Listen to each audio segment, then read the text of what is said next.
Welcome live to the Civic Center in Providence, Rhode Island, where a Hockey East rivalry is renewed today with a national title on the line.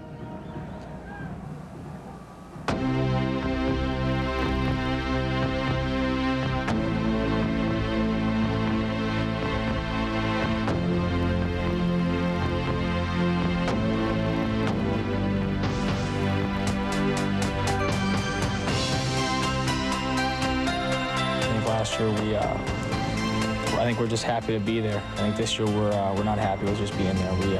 We won't be happy unless we win it all. It is a dream. You watch the games, and it's pretty exciting. It's nothing like being there. You can't even picture it until you're here.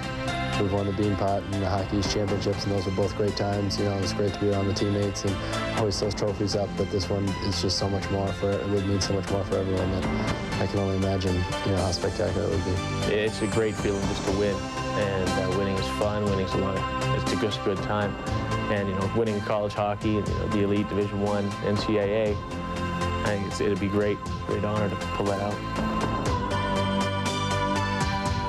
We've got a great rivalry with BU, and we've had some great games this season. I mean, we both played tremendously well in our games, and I look forward to a real good game. We respect their program. I think they respect our program, and every time we play them, it's a battle. We're really evenly matched, I think, and you know, it's great to see a Hockey East final here in Providence, which is a Hockey East town. It's a big game. Obviously, these guys are going to be nervous.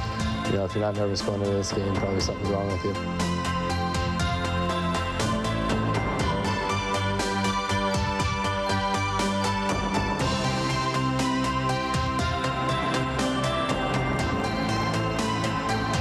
Folks in New England have been waiting for 48 hours. It's college hockey's national championship game with two old rivals from Hockey East, the Black Bears of Maine and the Terriers of Boston University. And it's live here on ESPN. As far as how these two teams got to the national title game, Maine definitely took the longer road. They went into the early parts of the third overtime against the University of Michigan.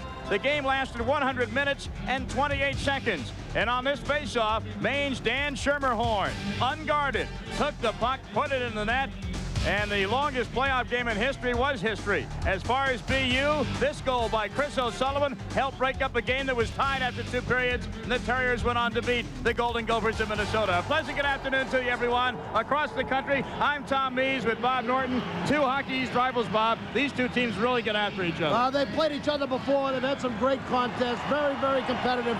Boston University, tough team. University of Maine, great on defense.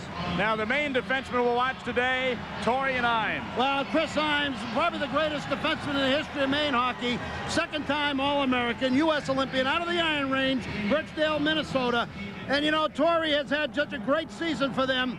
Jeff Torrey played for the Penticton Panthers in the British Columbia Junior Hockey League. Second in the country in points. Leads the country in terms of goals by a defenseman. Has a record 13 goals by a Maine defenseman. And they're very physical defensemen as well. That might bother a lot of people. One guy it's not going to bother at all, Mike Greer of Boston University. They have some big defensemen. I think teams all year really try to hit me to get themselves into the game and maybe try and intimidate us a little bit. But I think it's at this point of the stage of the season, no one's going to get intimidated as much as you try. So I'm going to be just as physical as they're going to try and be. So I'll get in their face a little bit too. Well, from the very first time he stepped on the ice of Boston University out of St. Sebastian's High School in Needham, Massachusetts, this is what he's been doing, using the body, setting up the tempo for Boston University. These two teams, Bob, have met 4 times already this year. Twice there have been ties, and twice the University of Maine has won. BU's last national title came in this building. Who's going to come out on top today? We'll find out next on ESPN.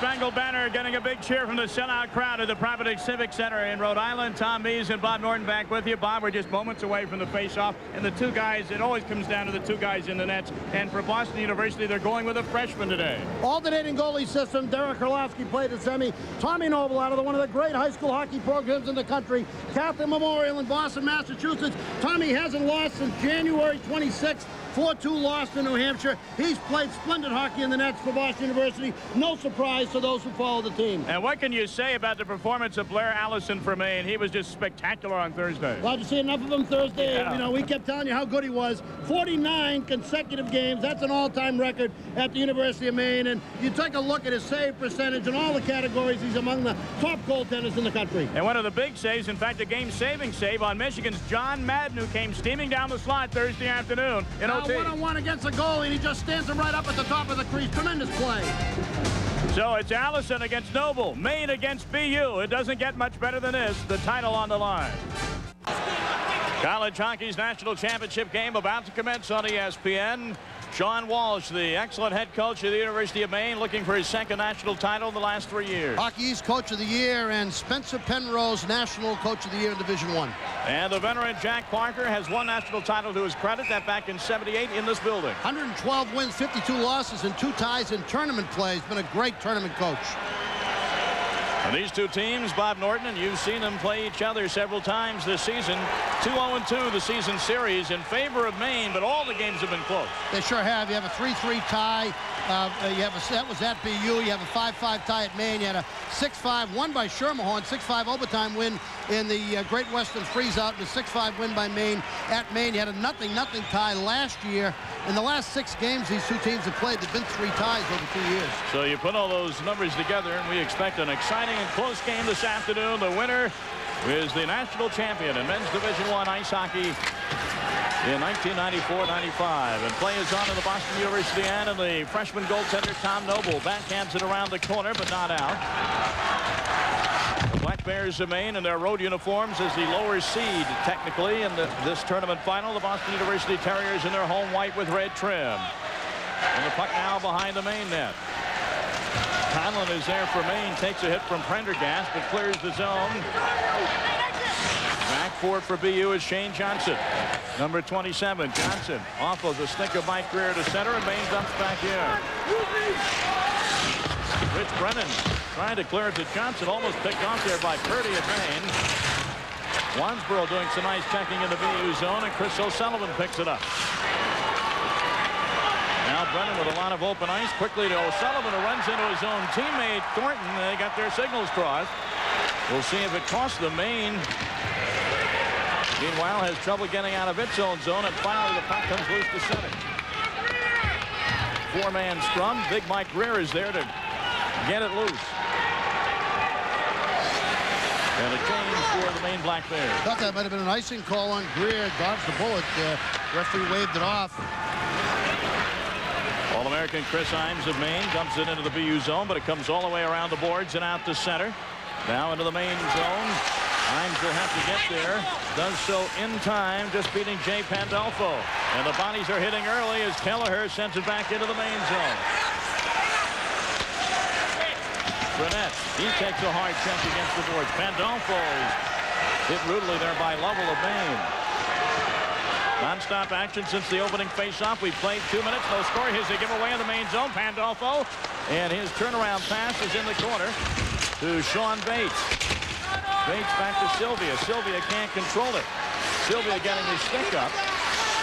Bates for BU in the corner. Back to Kelleher. We have a whistle. And a high sticking penalty going to be called. I think it's a match. Coincidental minors have been indicated. We'll see who the guilty parties are. Sylvia, BU, and Lovell of Maine. Yeah, you're going to see Lovell and Sylvia 15 and 27 right there in the corner. Right there in that spot. That's the retaliation. Just earlier than that, Lovell popped him with a high stick, and 2 matching penalties. Let's take a look at the series history, and there's a lot of history between these two schools. The 56th meeting all time, and look at the aggregate numbers there, Bob. Well, the last 2 years are no different than the whole series has been. And, you know, in terms of the league, There certainly is some hard feeling between these two teams. No question about it. The programs don't like each other. I don't think the coaches are on the best of terms. No. There are some programs in the league that are on good terms. These are not two of them. So there's a great intensity to this matchup. Let's just say that each of these teams would like nothing better than to beat the other one when it matters the most. That usually makes for a pretty spirited contest. We have 4-on-4 hockey now with 1:40 to go on the Coincidental Miners. Man's off behind the main net. Jacques Joubert is there for BU to cause some problems. Kylina for Boston U is waiting for it at the point. Dumps it behind the net for Prendergast. Coleman of Boston University keeps it in the main zone. Joubert doing some ice work. Wayne Conlon of Maine will skate it up to Reggie Cardinal. This is the young defenseman, Jeff Torrey. Sends it into the BU zone, and the Terriers will skate it out to center.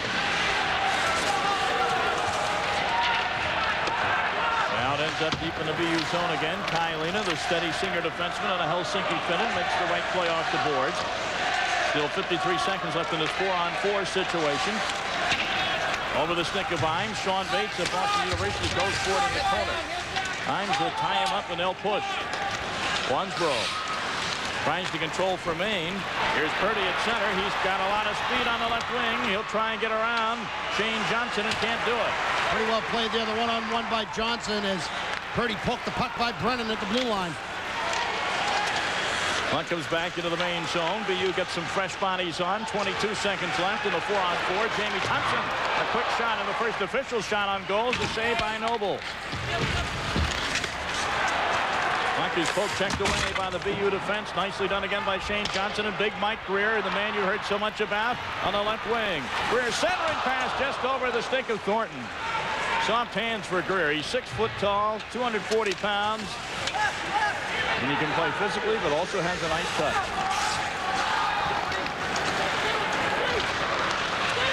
Almost non-stop action since the opening faceoff here in Providence. Wood sends it in from the center ice area. Number 5, defenseman Doug Wood. A centering pass to Greer in front. Takes a shot. Hits traffic. That may have been the stick or the leg of Manzoff. And Blair Allison covers up to the left of his goal. No score in hockey's national championship game. Saw Mike Greer have a pretty good chance right there, and one of the problems Maine has, who can match up with him in zone. Brad Mahoney had him in the one-on-one, 6'4", 225, and Greer still through the slot, able to get the shot off. And the faceoff will be in the main zone to the left of goaltender Blair Allison. Junior out of Golden, British Columbia, right off the faceoff. Allison has to stop that little rubber disc. And you mentioned the series this year, Bob. There's a graphic look at it. They had the shootout, so there's some differential in the Hockey East shootout rule, but tremendous games. The 6-5 overtime game was out in the freeze-out in Los Angeles. The last game they played back in December, so too long ago to really tell much about how the teams are playing. I'll tell you, that last face-off, they made a face-off change there. Conlon got blown by in the face-off. Schermerhorn's taking the face-off here. That's not good. Danny Schermerhorn, of course, the hero of that overtime game against Michigan, and while he's falling down, a shot there by BU's Chris Drury. Went just wide to the stick side. Maine's White behind his own net up to Cardinal. Drury, a real exceptional athlete there, ended up with a one-on-one on McIsaac coming off the face-off. He just muscled by McIsaac to get the shot off. Drury sends it in behind the main net, giving the Terriers a chance for a change. Here's Maine's Conlon at center ice. Only 3 shots on goal so far in the game. 2 for Maine and 1 for BU. Chris Imes at center. Entry pass into the BU zone is garnered right away by Kylina. Black Bears are on it in front, covering up on the shot. Coleman of Boston University.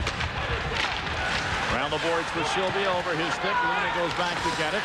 He's bodied off by Trevor Roenick, but Sean Bates is there. Pops out to the right face-off circle, and a bouncing shot in on Noble. I thought that tipped off the stick of Roenick right in front. Good scoring opportunity for Maine on an innocent-looking play, but it deflected inside. At center for Maine. Jack Rodriguez sends it behind the BU goal, and quickly BU clears it out to Pandolfo, but off his stick to Manzoff, and the Bears will set up again. Maine won the national title 2 years ago. Boston University as a program hasn't won it since 1978, and the Terriers guilty of icing now. Sean Walsh giving the old high five to Rodrigue on the bench. He's excited. Rodrigue delivered a blow down by the goal line. Good forechecking effort by Rodrigue. Used the body. Rodrigue hadn't played forward, left wing, since about 3 games ago, back when he was a peewee. But they moved him to the forward because he was having some trouble in the end zone coverage, and he's just really happy with Rodrigue's play. He just took the body and threw it to the BU defenseman, and Rodrigue converted left winger in the last 2 weeks of the season. They need him on the ice because he's an exceptional right defenseman in power play situations. Face off in the Boston University zone. Jacques Joubert for BU against Lovell of Maine. Just to the left of freshman goalie Tommy Noble. Terriers win it, and quickly out to center they come. This is LaChance.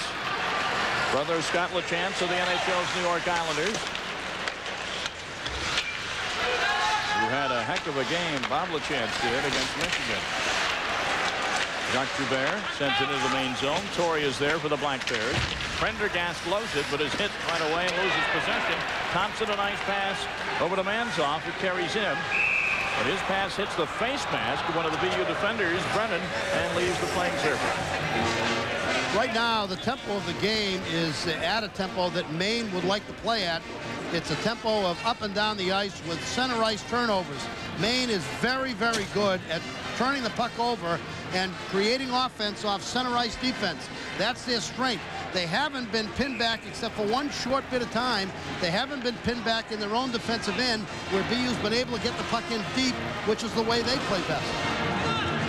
Terriers control the face-off. Thornton still in his own zone.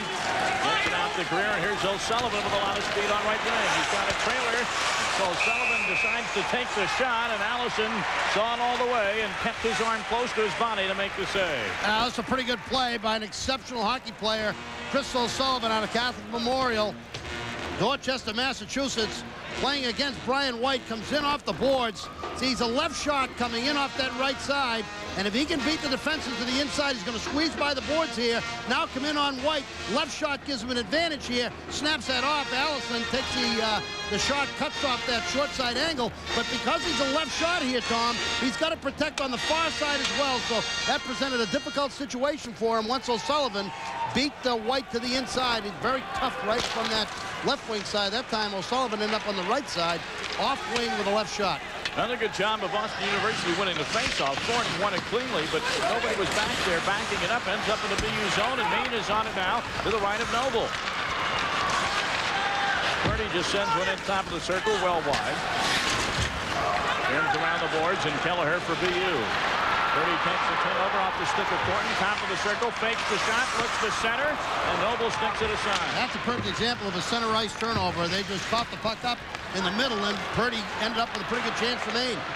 BU clears the zone. O'Sullivan tries to hit Greer at the blue line. Nothing doing there. And both sides are in the midst of changing. That's very interesting. At one point, you had about 15 bodies on the ice. Right over by the sideboards. Nobody wanted to touch the puck. Nobody wanted to get caught for too many men. Will this be icing on Boston University? Yes, it will. A rather quiet opening so far to hockey's national championship game, but never fear, the pace will pick up. Tom Mees with Bob Norton. And Bob, some people just know how to get on TV. It's not enough to wear the beer mug hat. You bring ESPN cards with you. You're guaranteed. There. Guaranteed. Oh, my. Face-off in the Boston University zone. Comes back to the corner to the right of Noble. The Terriers' Coleman is on it. John Coleman. He'll skate it up to center. And he'll skate it into the main zone. Coleman with a head of steam, but a whistle for an offside. Matt Wright was viewed to be offside by the referee, and the face-off outside the main zone. Matt Wright's been one of the late-season surprises for this Boston University Terrier team. In a tough goal against Providence in the Hockey East final, Wright had the winning goal. Only 7 goals on the season, but he's been hot as a pistol lately. Out of Belmont, Massachusetts, played his high school hockey at Belmont High and went on to Phillips Andover Academy as a prep school student, but very, very solid hockey player, particularly good with the body, bounces people around, and has been chipping in with some goals of late. The U Terriers get the face-off and dump it in behind the main net. Chris Imes, the former Olympian, and once again All-American, dumps it down to the BU end, and this should be icing. No, it's waved off. But Tom Noble plays the puck. That was going to be icing on Maine, but no. Yeah, 2 icings have been waved off, one against Maine, one against BU. Libby for Maine at center ice. Cross ice over to Imes. Backhand off the glass, and Kailina sends it right back in behind the Maine goal. Now it's Mahoney of Maine. Gets the puck up to Rodrigue. Rodrigue shot high and well wide. And Sean Bates is going to be called, I believe, for interference with Boston University. Yes, Trevor Roenick was sent down to the ice by Sean Bates, and Maine will be on the power play. And we'll get to that power play in a moment. Time to remind. There's the Maine band, and they've got that group of guys that comes here that way almost every game. Sean Bates in the penalty box of Boston University. Interference call on Trevor Roenick right in front of goaltender Noble. Maine on power play. One of the top power plays in the country, 77 out of 274, 28% of the time. Maine scores in power play situations, being shorthand. Pretty good, only scored on 17% of the time. They have 10 shorthanded goals. Dangerous in shorthanded situations is Boston University. Shot by Schermerhorn, and off the glove with the left pad of Noble. Schermerhorn, the hero, the triple overtime win against Michigan, taken down rudely in the corner by Brennan of BU. You got Schermerhorn out there with Trevor Roenick. Himes and Torrey are at the points. Lovell also out there. Torrey has the puck at his feet, gets it teed up, shoots. Trevor Roenick, the backhand goes wide. Schermerhorn to the right of Noble, and finally the Terriers clear it. We just saw a pretty good example of how Maine gets most of their offense. Generating shots from the point. You know, they get a very high percentage of their shots from the outside on net. Rebounds in front, come in front, swarm, and trash it in. And icing the call on Maine with the extra man. Now the man we've been talking about in the goal for BU, the freshman Tommy Noble. Well, the most important thing that Tommy Noble has to do against Maine, because of the way they play, you cannot leave rebounds in front of the net. Maine offensively is a swarming kind of team. They get a lot of shots on goal. Their defensemen put a high percentage of shots on goal. Here's Schermerhorn from the right dot. He makes the save there and kicks it to the side. Here's the shot. And I see Roenick in front. That's what I mean. They swarm in front, come in front, try to chip in rebounds. Left that one a little more in front than he would ordinarily like, but Roenick was disturbed as he tried to backhand the puck toward the net. But that's what they want to do. They get a high number of shots on goal. Himes and particularly Torrey hardly ever miss the net, and they just come to the front of the net and try to whack rebounds in. Sean Bates of BU in the box for interference for about another 55 seconds. So the Black Bears of Maine with a power play trying to capitalize here in the NCAA championship in Providence. But shorthanded, here comes Mike Greer. Greer with it, trying to hit Thornton, but both Greer and Thornton were blocked off nicely. And at center ice, it's the Black Bears of Maine skating into the BU zone. The shot taken by Wansbro, deflected over the glass into the crowd. Boy, that was not a good selection by Wansbro. Torrey's talking to him now. He had Torrey coming down the ice in a back diagonal, uncovered, wide open, and chose to take a shot that was not a high percentage shot from the top of the circle when he had Torrey, one of the top scoring defensemen in the league, right behind him in a back position for pass. This is Walsh. This is Sean Walsh. This is sort of excited the other day, and then a little excited with the Maine goal, down with the Michigan goal. Tracy Walsh, you think she's nervous today? I think so. It's got to be toughest for the wives and the family sitting in the stands. There's nothing they can directly do about it. Face off in the BU zone. Goes to the slot. Kailina was on it for Boston University, and the Terriers clear it. 30 seconds left, and the penalty to Bates of BU. Here's Schermerhorn skating into the BU zone, but Trevor Roenick was offside on the right wing and will do the face-off out of the zone. Well, Trevor Roenick, if that name sounds familiar, he is, yes, the little brother of, I think, one of the very best players in all of hockey, Jeremy Roenick of the Chicago Blackhawks. Trevor, of course, playing with a class program at Maine, a chance to win a national title. And Jeremy's team, the Blackhawks, think they have what it takes to maybe win a Stanley Cup this year. As with brother Jeremy, he played prep school hockey at Thayer Academy. Trevor went on to play junior with the Boston Junior Bruins in the New England Junior Hockey League, coached by Teddy Kelly. There's another youngster who's gone on to an excellent pro career, also with Chicago. Tony Amati played at Thayer Academy. Another Thayer Academy, right? All right, Maine with 16 seconds still left in their power play. Frenette gets around Kailina, but can't get around Coleman. Coleman backhands it, but not out. Chris Himes pinching in from the right point. 5 seconds. Bates will be out of the box as the puck leaves the zone. At this point, folks are concerned that Maine might show some after effects of the triple overtime, but they seem to have their legs pretty good. I don't see it yet. Kailina, very steady defenseman with a poke check, but here's a sweeping shot on the turnaround by Jamie Thompson. The team's back at 5 aside. Bears keep it in the zone. Thompson Over to McIsaac at the top of the circle and cleared out by LaChance. This will be icing on BU. Or what? No, it went through the crease. The goal crease. Waved off at the last minute. Went through the goal crease. Caught about 2 inches.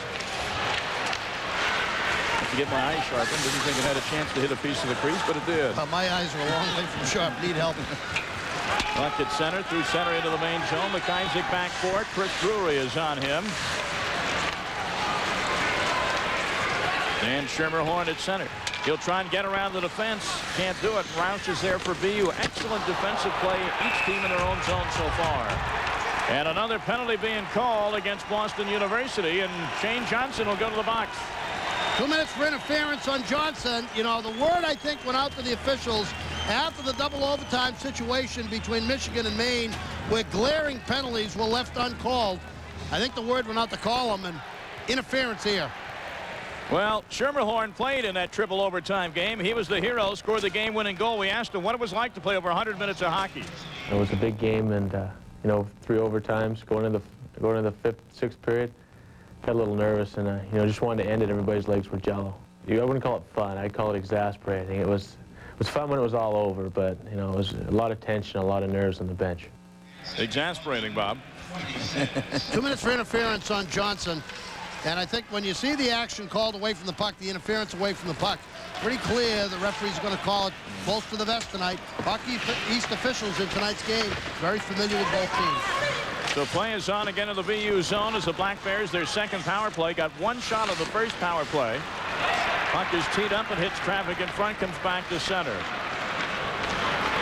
Rodrigue and Torrey playing catch, and look at this. LaChancer's at Prendergast. Prendergast almost broke it up in the main zone. Now the Bears onside. Wansbrough headed off with the pass there, and the loose puck is taken but not out. Saved by Torrey. The shot is in there. Noble stood his ground. Rodrigue tries to get it back to Torrey, but the Terriers will easily dump it out. Boy, Tommy Noble looked as if he didn't get a real good look at that shot by Torrey from the left point. And when Torrey has the puck, you've got to be very alert because he hardly ever has a shot that's off net. BU doing some good forechecking. Shorthanded in the main zone.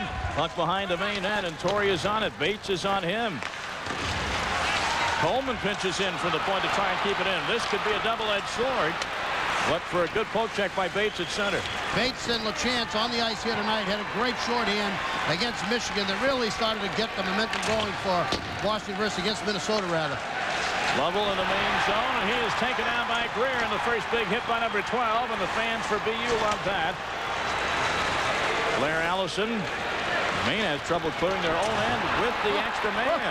Schermerhorn, I think Greer had Schermerhorn lined up for about 20 feet, and Schermerhorn saw him coming, and he missed. Just at the last moment. Here's Brennan. Tries to pass to himself off the boards, offside, as Greer was already in the other zone. But Mike Greer can be a factor even when he doesn't get on the score sheet. Great shorthand, LaChance and Bates, and here Greer and Thornton. Here's the shot first, as he puts the pop right there on the inside on Tim Levitt, and that's a physical mismatch, as Levitt's about 160. That's about 240 against 160. Now he sees Schermerhorn. Schermerhorn sees it coming, just ducks away at the last second, and Greer hits the wall. Coming ahead of shoulder problem over the last 3 or 4 weeks, and a knee problem late in the season. Shoulder problem came from just all the body he used. Loose puck down the BU zone in 8 seconds. Shane Johnson will be out of the box, and the teams will be 5 aside. A hand pass is called, and whistle blown with 6:40 to go. Of course, Mike Greer, his dad is the player personnel director of the New England Patriots, and he is a rarity, an African-American playing at Division I college hockey. But forget all that. He's just a great hockey player, period. Absolutely, and there's another African-American playing in this game. Jamie Thompson for the University of Maine also has had a tremendous tournament. I can make an argument that Jamie was as good a hockey player as he was on the ice the other night against Michigan. And Turco, the Michigan goalie, made his save of the night on a Jamie Thompson rush. But notwithstanding anything else, Thompson and Greer, both exceptional young men, and they're really good players. Offensively and defensively, they do it all. Hockey's national championship game on ESPN this afternoon, live from the Providence Civic Center in Providence, Rhode Island. No score between the Maine Black Bears and the BU Terriers. Maine has had 2 power plays. They've expired with only a couple of shots on the BU goal. Here's Drury causing havoc in the slot. The shot saved by Allison. Rebound is cleared aside. Oh, Matt Wright had a great chance. Now this line has been real pests over the last couple of weeks of the season, and Wright, best chance for BU so far is going to be a penalty against Maine. So the Boston University Terriers will get their first chance in the power play when we come back with 6:10 left to go here in the first period. Matt Wright had a great chance, and Allison wasn't sure where the puck was.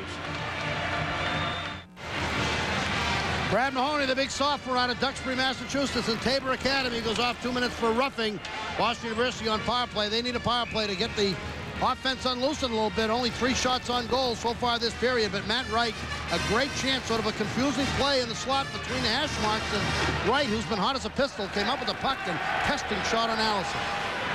After the face-off, puck all the way into the BU zone. Kylina goes back to regroup. You've got Lena out there with Prendergast, LaChance, Jacques Joubert, and Coleman. Maine, 12 shorthanded goals. Very, very dangerous in shorthanded situations. One of the top shorthands in the country. Only scored on 14% of the time. Boston University's power play has been much better lately. 25% of the time, they score. Here's Jacques Joubert. Centers the puck, but right on the stick of Maine's Conlon, and it's cleared out of the zone. LaChance doesn't want to touch it because he'll get called for offside, so he lets Conlon carry out and fire one in from center ice on the goaltender Noble. Onside at the blue line is LaChance, but he couldn't control the pass at his feet. Gets back to Kylina. Coleman, he'll fire one up. Hits traffic in front. Jacques Joubert down to LaChance. He had Prendergast on the doorstep, couldn't get it to him. Puck comes down low, LaChance. Back out to Coleman. Down low again to Joubert. Tried to hit LaChance in front. And that was blocked by the defense, and a whistle with 55 seconds left to go on the Maine penalty. Just for folks who might be new to college hockey, Tom, I want to go over some of the differences between the professional rules and the college rules. There's no two-line offside pass in college hockey as there is in professional hockey. The icing is automatic. Goes across the goal line and whistle blows. Players have to wear full face masks, and a fighting penalty is punished by a game misconduct, and you're out for the next game. The blue line right here is further back in the zone. The center zone is much shorter because the goal line to the backboards right here has to be 15 feet. So because it had to be extended from the pro back line, goal line to backboards, they had to squeeze the center zone. The Civic Center is home to the American Hockey League Providence Bruins, so when the Providence team is in here, they have the regular Score for Boston University right off the faceoff. Steve Thornton. Thornton is raising his stick in jubilation. A power play goal for BU.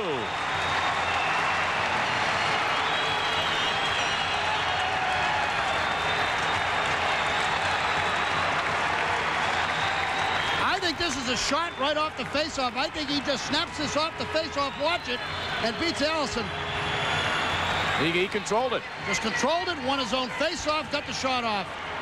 Boy, Boston University badly outshot here. Only 4 shots on goal in the first period, but Steve Thornton, arguably the most valuable player on this Boston University team, offensively and defensively, and an uncharacteristic breakdown for Maine. They don't often break down in those kinds of situations, but Thornton made a great individual play. 17th goal of the season, Steve Thornton unassisted. At 14 minutes and, or 13 minutes and 57 seconds, 14:57. The time of the goal by Thornton. That one happened in the blink of an eye. Caught a lot of people, including the goaltender Allison, I think a little bit by surprise. Including us. Unassisted, the goal by Thornton. So BU leads it 1-0. Terriers quickly out of their zone off the stick of Thornton. Conlon goes to the corner, but Doug Wood beats it to him. He is buried. He is just buried by Schermerhorn. A great hard hit in the corner. But still, the Terriers come out with it. Into the main zone. Thornton, the goal scorer, left it for Greer, and Greer takes a hard hit. Puck cleared to center. Coleman is there for BU. Dumps in the corner, and both teams will go for changes up front. Kylina sends it in from center. Right back out again. Lovell trying to break in. Lena. Pandolfo keeps it on its way. Sean Bates chops at it down the slot. Whacks the goaltender on his way by. And a whistle stops play with 3:58 to go in the first. 1-0 BU.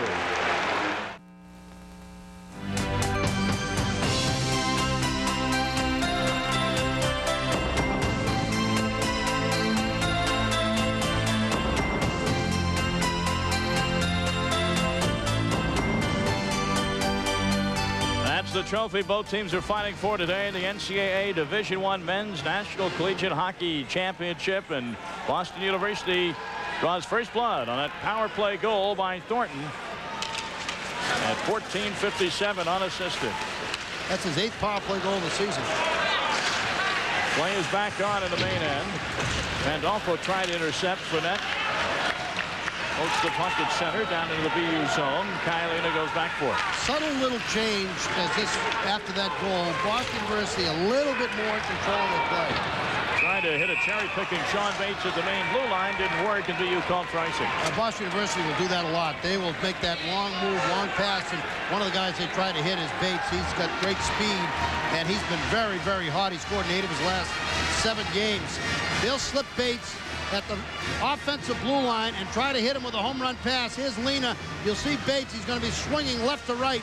Try to penetrate and split the defense as he has right there. He connects on that pass. Not many guys out there going to catch him. 3:35 to go here in the period. A penalty has been called on the University of Maine. It'll go to number 15, Jamie Thompson. 2 minutes for cross-checking.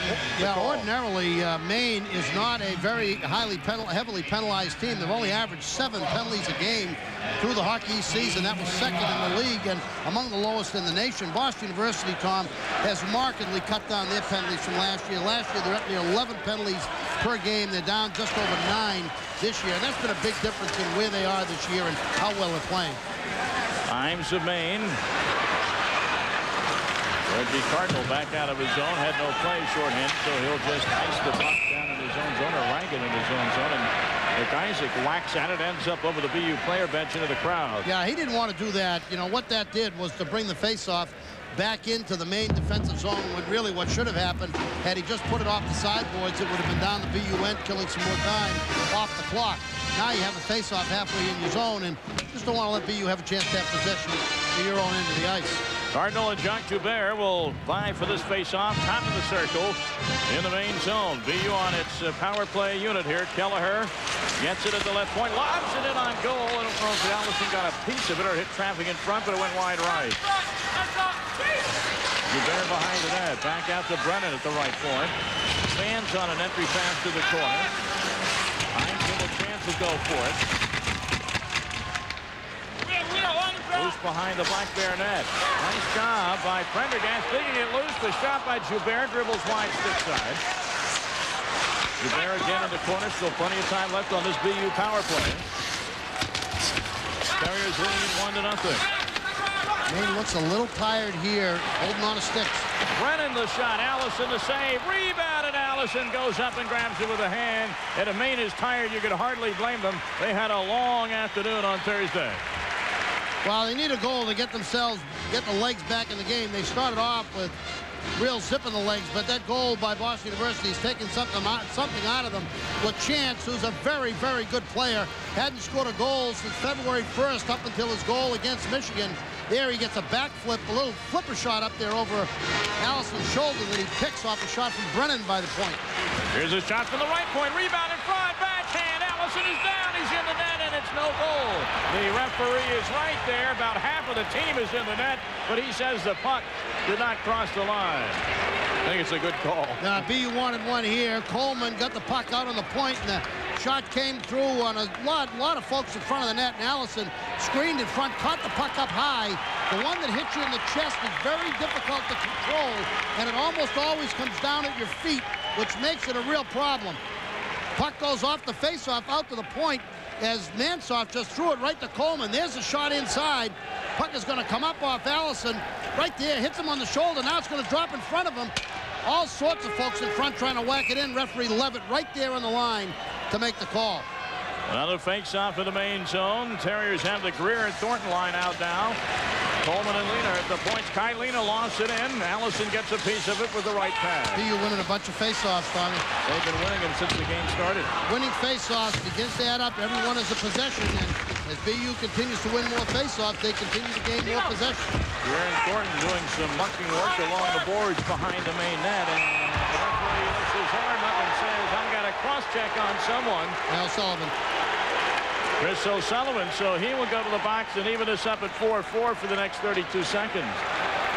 And then Maine will have a bit of a power play. This is an unnecessary penalty by O'Sullivan. BU in pretty solid control of the hockey game. Offensive zone cross check. O'Sullivan takes the penalty right behind the goal line. Watch over here. That's where the penalty's going to come from. Here's O'Sullivan with the cross check. Anytime you put the guy into the boards like that, you're going to go off, and Torrey gets whacked in the back by O'Sullivan. That's a point of emphasis both in college and professional game. When you hit a guy from behind into the boards, it can cause serious injury, and the referees, to their credit, are really clamping down. Absolutely. Career-ending kinds of injuries. You know, sometimes your sense of things can be the way things are. 17-6 in face-offs in favor of BU. And this face-off will come outside the main zone. We now have a 4-on-4 situation for the next 32 seconds. 2:07 left in the period. If BU doesn't do any business in the next half minute, then Maine will have a short power play, about a minute and a half. McIsaac retreating into his own zone. Makes the pass, and here come the Black Bears. It's Conlon on right wing. He's got room to shoot, and going down is Noble. It's there in the crease, and LeChance sweeps it away. It dribbled through the pads, but not in. Yeah, he knew he didn't have it, just didn't know where it was. Now Johnson for BU. The crowd oohing and awing. That little rubber disc was laying there, and the only people that could get to it first were Terriers from Boston University. Now Maine has the extra attacker for the next minute, 22. 1-0 BU late in the first period in college hockey's national championship game, live here on ESPN from Providence. Here's Schermerhorn. His shot off the leg of Kelleher to the corner, and BU clears it. Will this be icing? No, I don't think it's going to go far enough, and Imes is back for it. Minute to go. Of course, the BU shorthanded, so no icing called for anyway. That's right. Lovell on the left wing. In the corner, Lovell on the seat of his pants plays the puck up high. Now it's Trevor Roenick. Lovell takes it away. Lovell's had a good shift out there. Schermerhorn. Again, Kelleher going at it. Doug Wood backhands it to the corner. 35 seconds left on the Maine man advantage. Lovell back to the point to Imes. Quickly cross ice. Now Lovell in the slot. Got room. Takes the wrist shot and hits Travick in front. As sprawling to block that off was Chris Kelleher. Well, we had a great chance earlier in this period for Boston University's Wayne Conlon. A tremendous speed out of West Haven, Connecticut, for Maine, rather. Top of the circle. Conlon with the shot. Noble with the save. Squeezes, but oops, gets through. Oh, so close. Cleared by LeChance. That last bit, here's a shot. Watch it squeeze through. Watch it squeeze through. Squeeze, but not quite squeezed enough. Sometimes you need to be a little lucky as well. Lovell, I thought, waited a little too long for that shot, Tom, and allowed Kelleher to come over and block it. I thought he had a great shooting chance.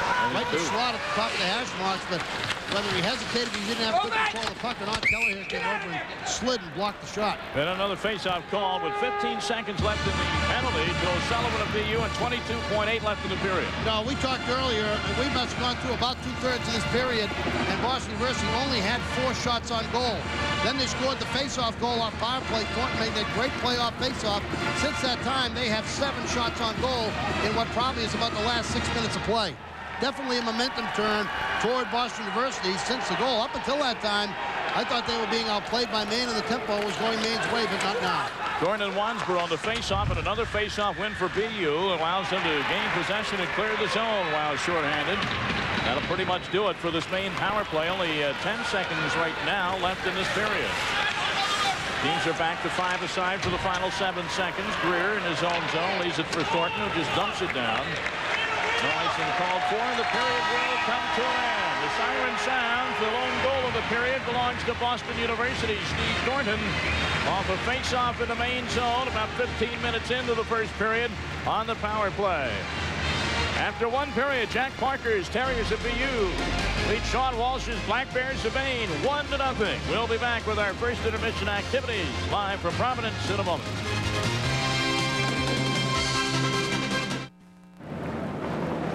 Maine and Boston University back warming up on the ice for the second period. They both had their chances in that first period. Tom Mees and Bob Norton back with you here at the Providence Civic Center. Maybe the scariest moment for BU was when a puck went between the legs of goaltender Noble. He doesn't know where it was. Yeah, Wayne Conlon came down the right side, and by the dot, he fired one off. Watch this shot. It's going to be squeezed by Noble. but not quite squeezed enough as it goes through the legs. Doesn't have quite enough mustard on it to get across the goal line, and LaChance comes around and whacks the puck out of the goal crease into the corner. Now here's the goal. Now watch Purdy here, in zone faceoff. You don't have to win it, but you have to make sure that he doesn't go by you this way, because it becomes dominoes if he does and creates a real problem. Watch. Thornton beats Purdy off the faceoff. Mansoff can't come over and get him. Upstairs he goes, over the shoulder, under the bar, 1-0 Boston. 1-0 Boston University on a faceoff breakdown goal in the playoff against Michigan. They win by the sword. There they went down by the sword. Playoff in zone breakdown. And the teams will switch ends of the ice, of course, for the second period. And an ominous stat for Boston University, rather for Maine, I guess I should say. Did you know, Bob, that when BU is leading after one period all season long, they have a record of 22-0? Yeah, but so did Michigan. True. You know how much those stats mean, and I love them as much as the next guy. But you know how much they mean on this game, at this ice, at this time? 0. It's only what you've done for me lately. Well, the goaltenders being surrounded by their teammates. Noble to our left of the BU goal, and at the Maine end, Blair Allison.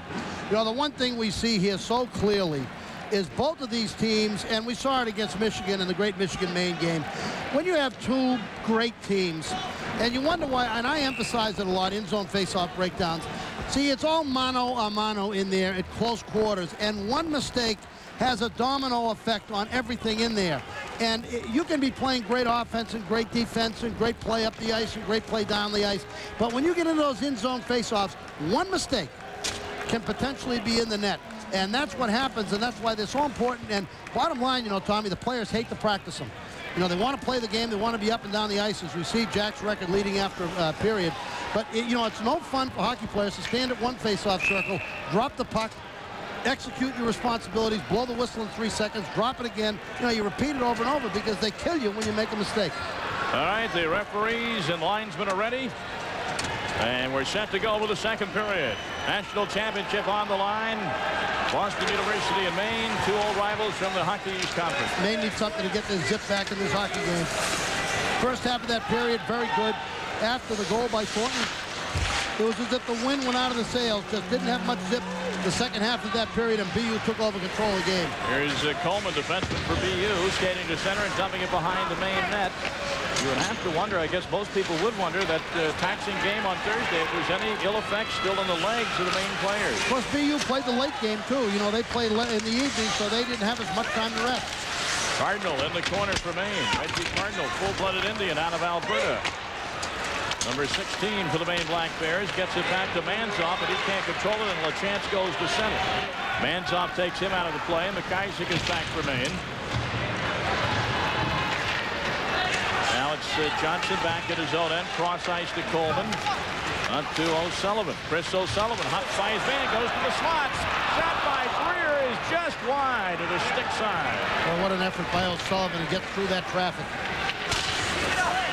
Here's O'Sullivan back at his own zone as Boston University lines up and regroups, and here comes Greer. Greer on the right wing, looks like a bull in a tiny shot, and that's the most effective weapon, the poke check on it. But he still gets it back to O'Sullivan. Shot, save Allison. Still in the Maine zone. Greer in the corner. Gordon behind the net. Still in the Maine zone. And finally out to center. Well, you know, when you have this kind of game where your team is not playing real well at this point in the game, the goaltender needs to come up big for you. Allison did there in that series as he made a couple of good stops. Okay. Greer and O'Sullivan cruising in on top, and he held his cool, Blair Allison. Sean Bates taken down from behind, but mostly of his own doing, so play goes on. Puck behind the BU net, around the corner.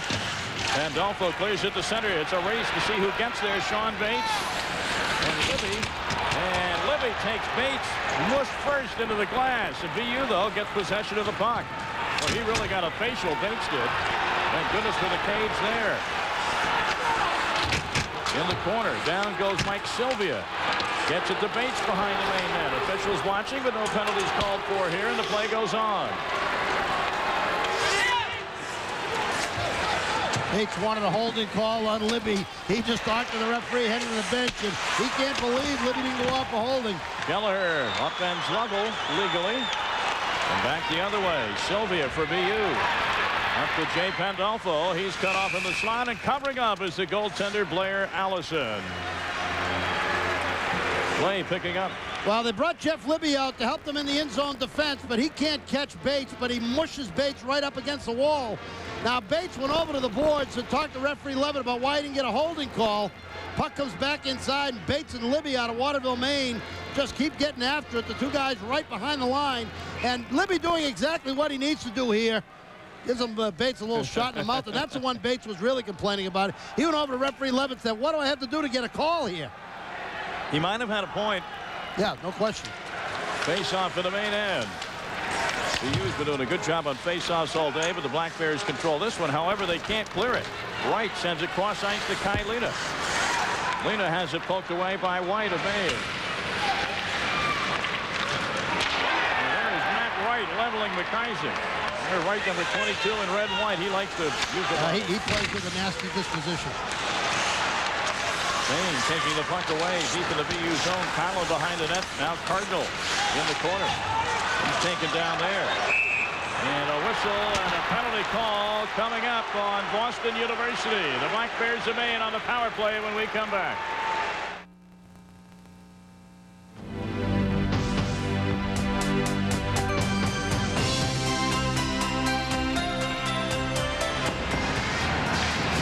One of the many saves we'll long remember from that Maine-Michigan game by Blair Allison on Mike Legg of Michigan.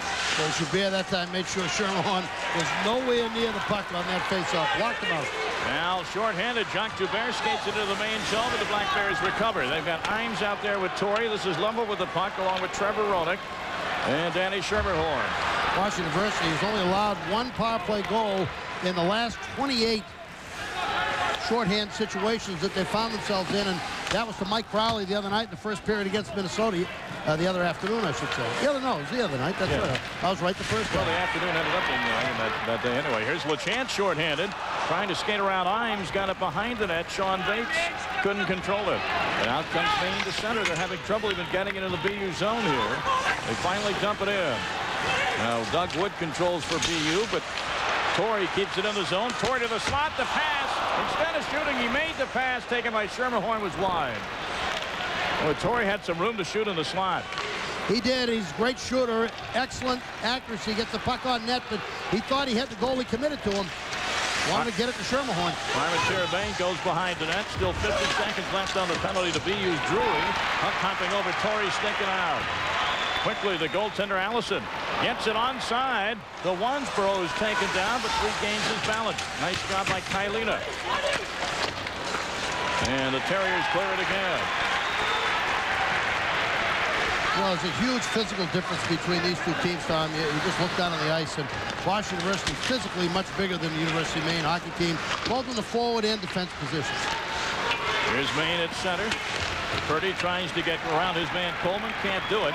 And Maine, they like to say in hockey, hasn't gotten a sniff so far in this power play. Great shorthand, and I thought that Boston University turned that Minnesota game around with their shorthand play. Minnesota just got blanketed in that second and third period in power play situation. Nice job there by Steve Thornton, who took it away at the point in his own zone and backhanded it down the ice, and the penalty's over.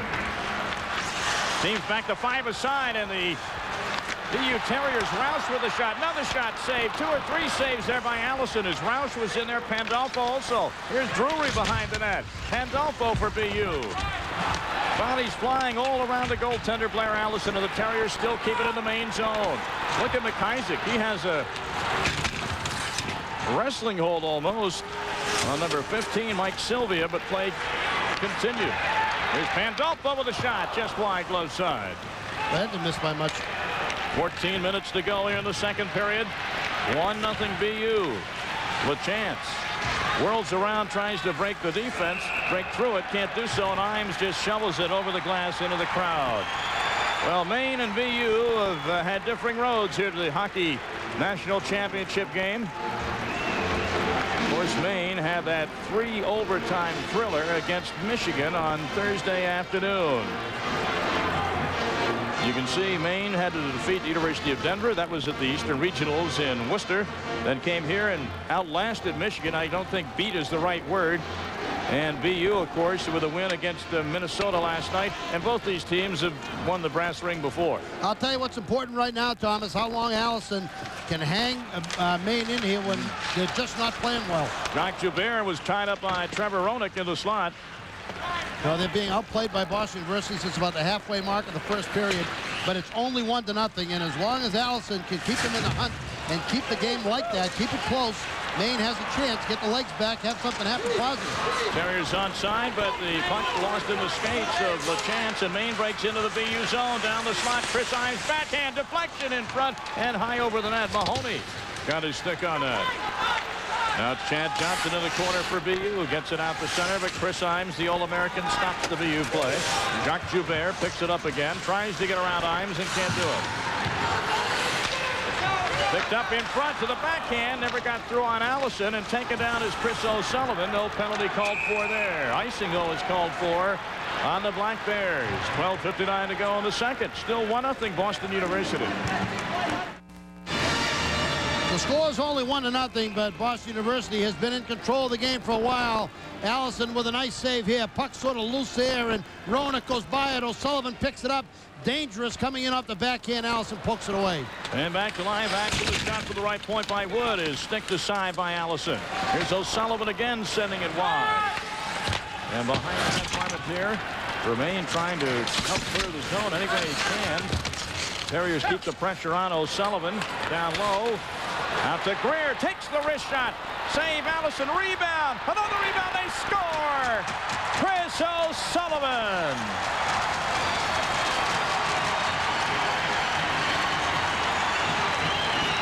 Constant pressure paid off for the Terriers. They take a 2-0 lead.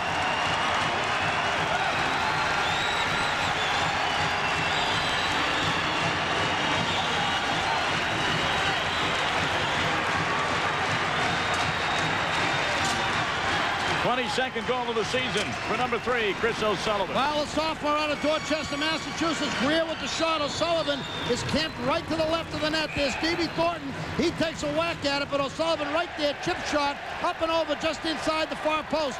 Everybody banging at it. Good goal scorer. O'Sullivan right there. He's a left shot standing there to the right of the goal.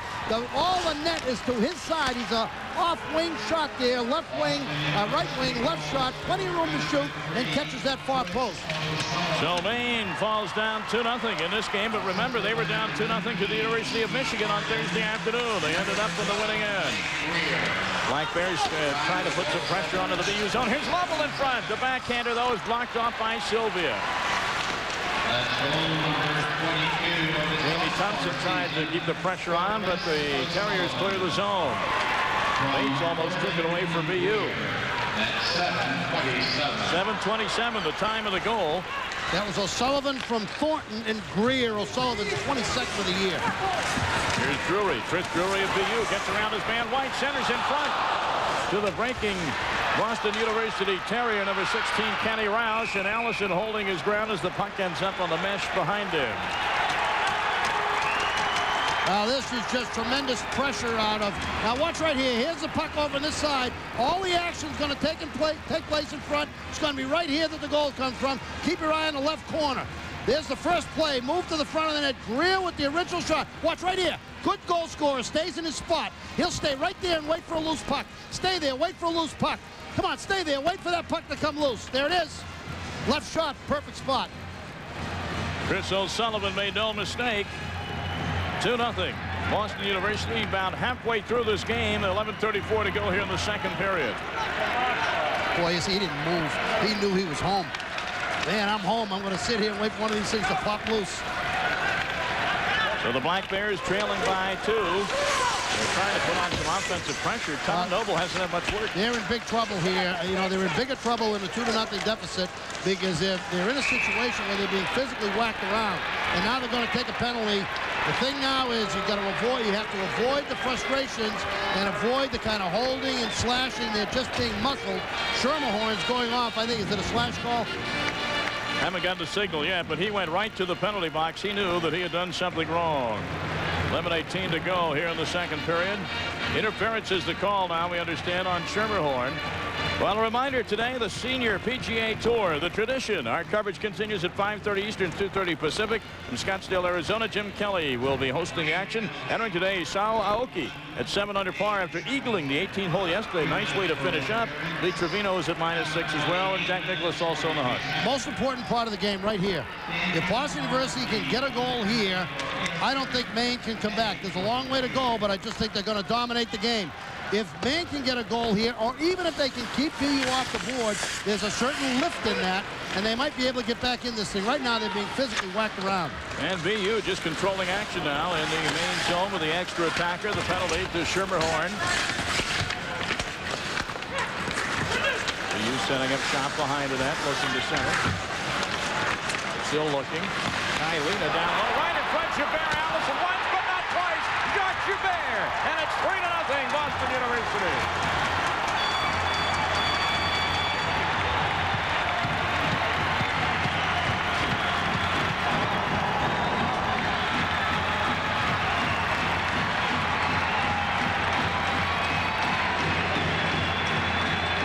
John Walsh may be going to Plan C. Jacques Joubert is a great power play player. He gets his 12th power play goal, his 29th of the season. See, Joubert's right there.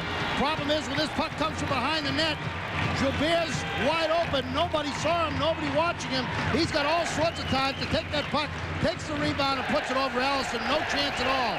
Here we see it from another angle, and Joubert to the right side of the net. There's the original save. That's the one you want the goalie to make. But there's nobody over there to help as they set up behind the net.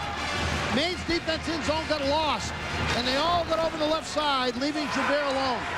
Bob, I must tell you, I think if Maine goes on and is not successful in this game, and still a lot of hockey left to go, I think you have to give an assist from BU standpoint to Michigan, because they took this team to 3 overtimes, and frankly, Maine does not look fresh at all. Well, it looked pretty good in the first period, the first part of the first period, but that goal by Thornton when BU jumped out ahead, that was a deflating goal. Far out of proportion to it just being a 1-0 score. Since that time, Maine has just not been in the game. 3-0 BU with 10-12 left to go here in the second period of hockey's national championship game. The Terriers gunning for their 4th national title in their school's history. Torrey sends it in on net, and we have a face-off call as Kelleher closed his glove on the puck. There is the captain out of South Bend, Indiana, Jacques Joubert, right down the street from Digger Phelps, I understand. Goal assist went to Lena and Prendergast. Jacques Joubert's 29th of the season, his 12th on power play. He's got a little dance already when he scores. The music major, you going to be a conductor? Well, the face-off deep in the BU zone now. Maine needs a pick-me-up. There's no doubt about that. Wansborough and Thornton behind the BU net.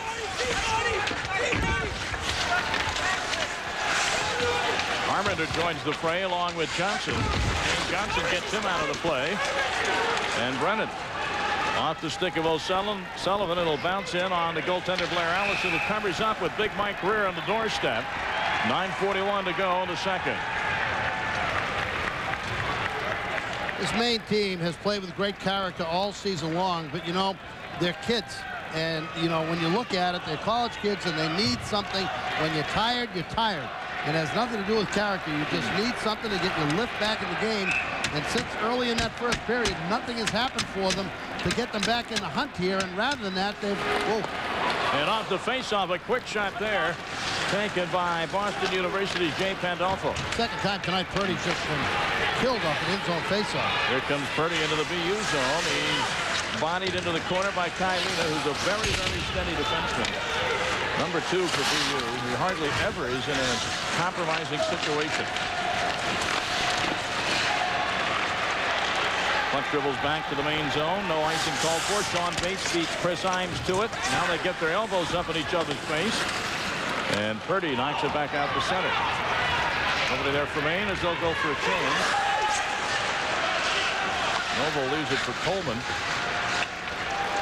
Tommy Noble in the BU net has been like the Maytag repairman. He's been a rather lonely man down there in this second period, and he'll have it no other way, because that means that his team is carrying the action. Less than 9 minutes to go here in the second period.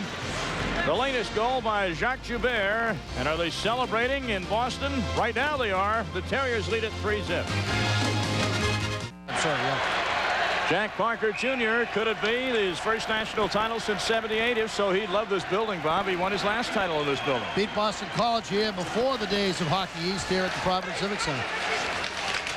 Play is on in the BU zone. Maine trying anything to get some pressure on, get some shots on goal. Well, early in the first, about halfway through the first period, I thought they had about maybe 5 or 6. Let's call it 6, and right now they have 9. So in the last half of the first period and more than half of the second period, they've only had about 3 shots. I think that's pretty close. BU fans wanted an icing there, but none called for. One of the things you can do as a coach is to try to shorten the shifts a little bit.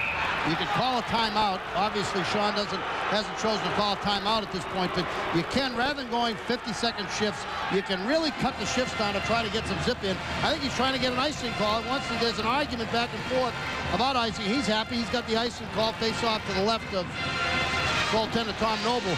But, you know, that's a method to try to get your team back in the game a little bit. Cut everybody's shift down. Make everybody skate shorter shifts. Try to get a little life in it. Let's watch it here. Wow, looked like it was tipped. That's what Jack Park was saying.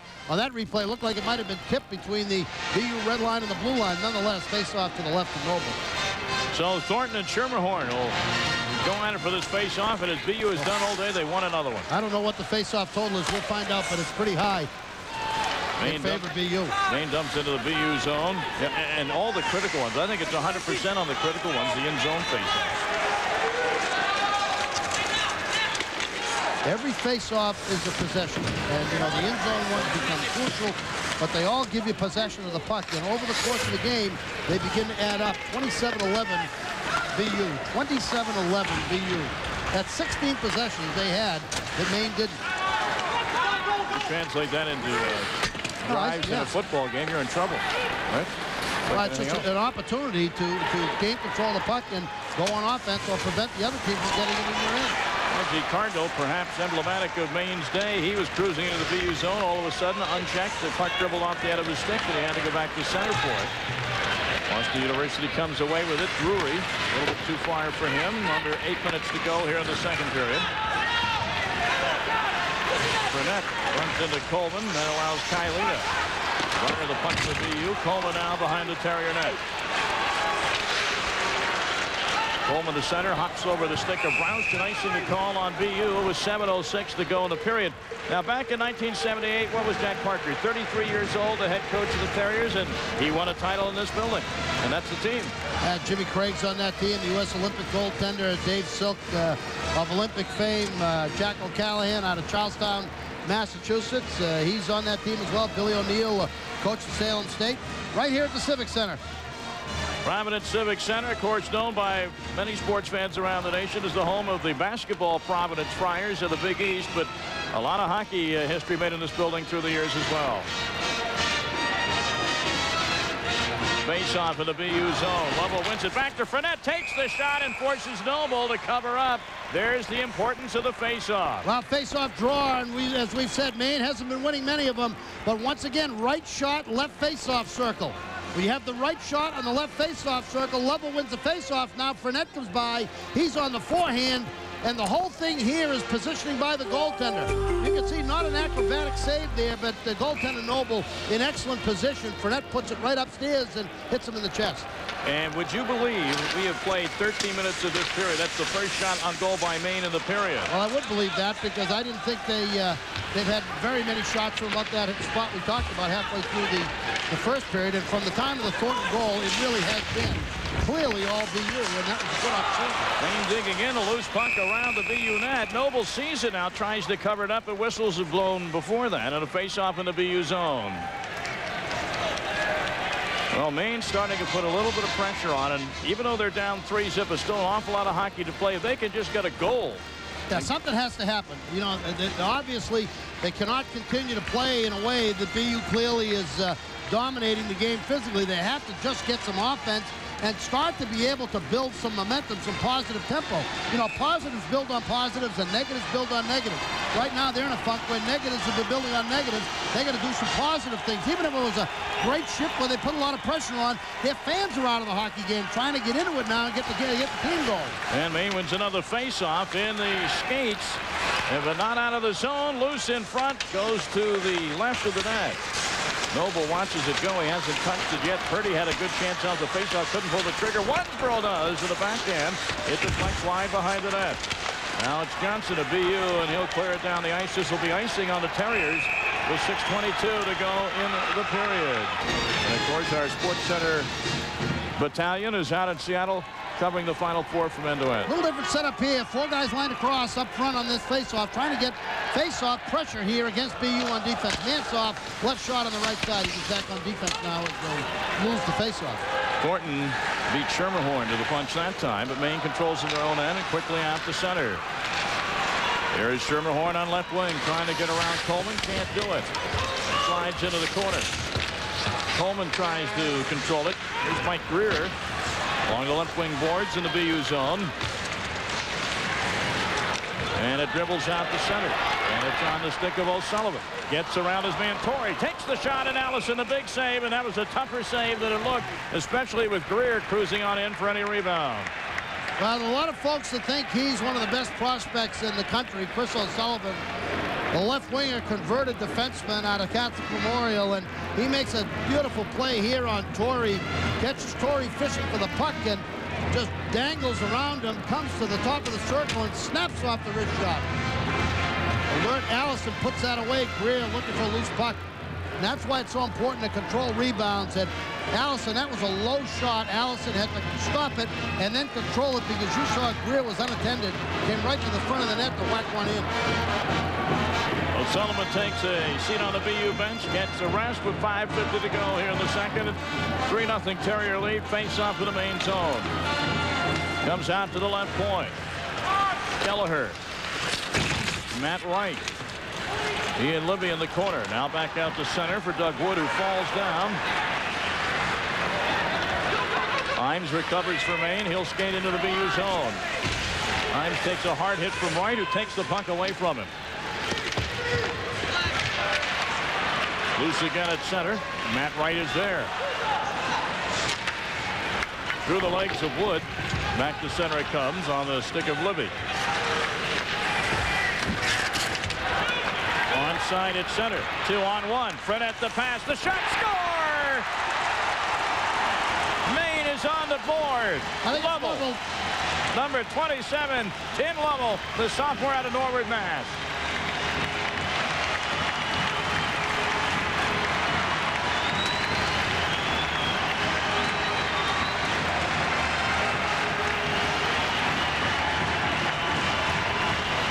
Maine is one of the top teams in the country in transition. He's turning plays around in center zone. They just turn this puck away, turn it around in the center of the ice. Frenette with the puck. 2-on-1 created here. Zips it over to Lovell. I thought Lovell might have missed the chance when he had trouble controlling the pass. But he gets that puck up and over goaltender Noble, and that's a huge goal late in the second period. If Maine was ever going to be in it, they just had to get something happen to pump them up. Well, if that doesn't pump you up, you're not capable of being pumped up. With under 5 minutes to go in the second period in the national championship game, Black Bears are on the board, and they trail 3-1. Here's Wansborough now entering the BU zone, going deep, centering in front, hits traffic. And Bates takes a hard hit as he clears the zone. Boston University upended there for BU was number 15, Mike Sylvia, and the puck comes out of the zone to center. BU fans wanted a penalty on Maine there, but nothing doing. That was a good hit. One thing that's common in this series is that neither the fans from Maine nor BU often agree with the officials. And the officials wouldn't expect anything different. Thompson and Frenette get the assist on that goal by Lovell of Maine. 4:02 left to go here in the second period. 14:51 was the time of Lovell's goal. Schermerhorn shot hits the skates of Coleman. Oh, a dangerous pass and a giveaway, but nobody home on the backhand center by Wayne Conlon. I'm sure Coach Parker's going to have a talk with the guys when they head in between the second and third period, because their last 5 minutes have not been real strong as BU has allowed Maine to get back in the game. Torrey with a shot from the point. I don't think Noble saw it. He's without a goal stick, but fortunately for him, the Terriers clear at the center. LaChance fakes the pass, now gets it over to Prendergast. His shot is deflected well wide. Kelleher keeps it in for BU. Outs on the stick of Maine's Torrey. Reg Cardinal can't clear it. Here's Greer in the slot. Big Mike Greer has it poked away and still gets it shot away. I don't know how he ever got a stick on that. That was taken away from him. I think he was almost trying to move that puck over to LaChance, which is even a brighter play. 3:06 to go here in the second period. The University of Maine Black Bears have come roaring back with 1 goal on the board. Lots of work still to be done, but lots of hockey time still to be played in Providence. Welcome back live in Providence, Rhode Island. College hockey's national title game on ESPN. With Bob Norton, I'm Tom Mees. Boston University and Maine vying for the whole ball of wax, and VU leads it by a count of 3-1. Late here in the second period. Kelleher, an entry pass for VU into the Maine zone. Thornton is pitching on the right wing boards, but Lovell comes up with it. He's double teamed in the corner, comes loose to Chris O'Sullivan. He's got a goal today for VU. O'Sullivan now gets Torrey in his face literally and gives up the puck. Torrey and O'Sullivan getting their sticks higher. Is that Libby? Libby and O'Sullivan. Yeah. Come on! Finally, Chris Imes gets it out of the Maine zone. Here with a little open ice. Imes is in his face though. Brunette goes back for Maine. Imes there. Wisely didn't make the ultimate sacrifice.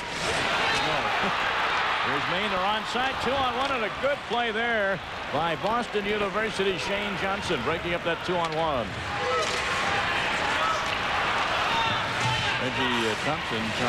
Jamie Thompson trying to draw a penalty there as he went down. There goes on. 1:57 to go in the period. Right in front of the penalty time bench, White and Bates got their sticks up. Here's Purdy with a quick shot, and the goaltender Noble May got a piece of that. Back to the point to White. He'll load her up, and he hits the defense in the leg. And a whistle out at the blue line, and an interference penalty coming up on Boston University Shane Johnson. So Maine will be put on the power play with $1:40 left to go here in the period. It's a great opportunity for Maine. The last 2 minutes of the period, a minute and 40 seconds worth of it, they're going to have a power play advantage. They've gotten 1 goal in the last few minutes as they brought the game to 3-1. They've gotten some much better defensive play in their in-zone play. Here's McIsaac play coming out of the zone. He has Sylvia up against the wall. Libby did the same thing down the other end of the ice, playing very, very aggressively. This is McIsaac on Sylvia. Again, just up against the wall, very aggressive. Libby against O'Sullivan, and the one you called, Tom, same kind of thing. They since the goal, momentum much better. Minute and 40 seconds left in the second period, down 3-1. They have a power play. BYU's shorthand tonight's been great. Not only is Maine 0 for 4, they haven't looked very good on any of them. No, they've only gotten 3 shots in their 4 power play opportunities today. Only 12 shots all game long. So a critical time in this game. Maine wins the faceoff. The shot, Noble gets a piece of it. That one came off the stick. Jacques Rodrigue.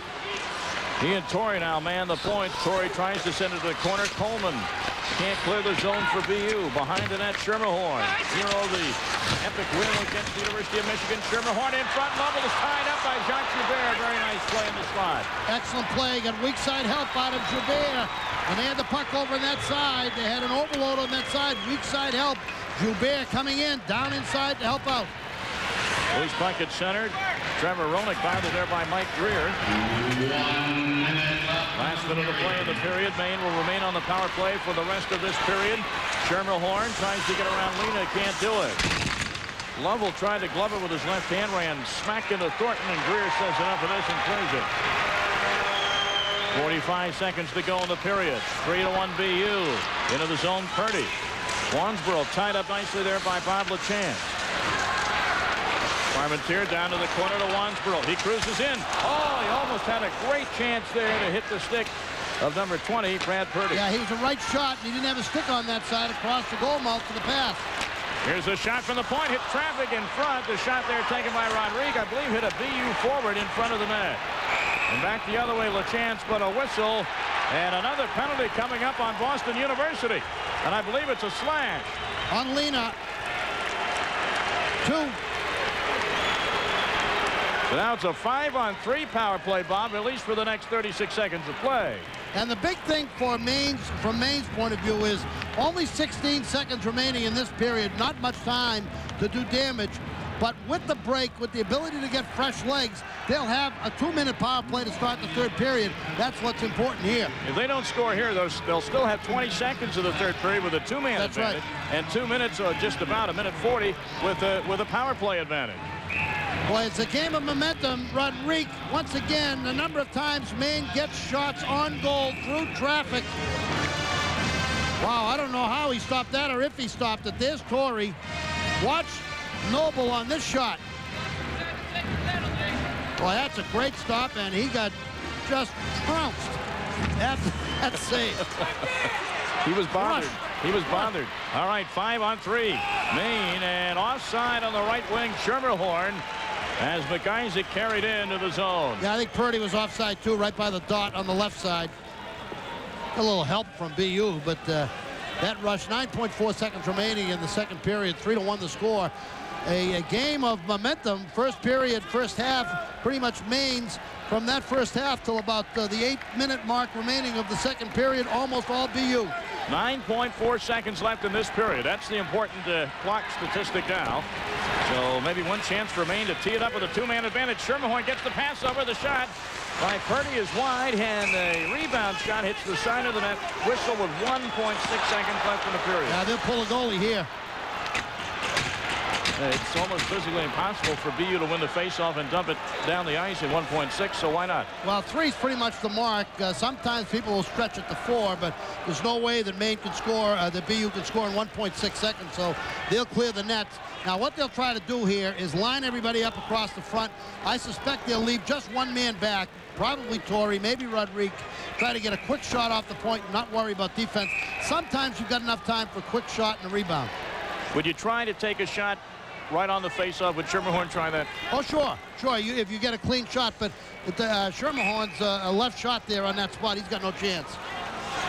And they put now, Purdy see, watch right here what they'll do. Watch right here. They'll have everybody across, try to get it to him. But BU has the puck go behind the net, and the horn will sound ending the second period. Shots on goal, 25-14 in favor of BU, but the Terriers have a big obstacle to clear at the start of the third period. No question, but I'll tell you want to play good hockey. That was great hockey right there as BU neutralized that advantage by Maine, but they just won the draw and got it back, and that's what they've been doing for most of the evening. Tremendous advantage in faceoff wins. BU leads it by a count of 3-1, but for the first 20 seconds of the third period, Maine, the trailing team, will have a 2-man advantage on the power play. So you won't want to go anywhere. Still lots to be decided. Hockey's national championship game will continue live from Providence on ESPN.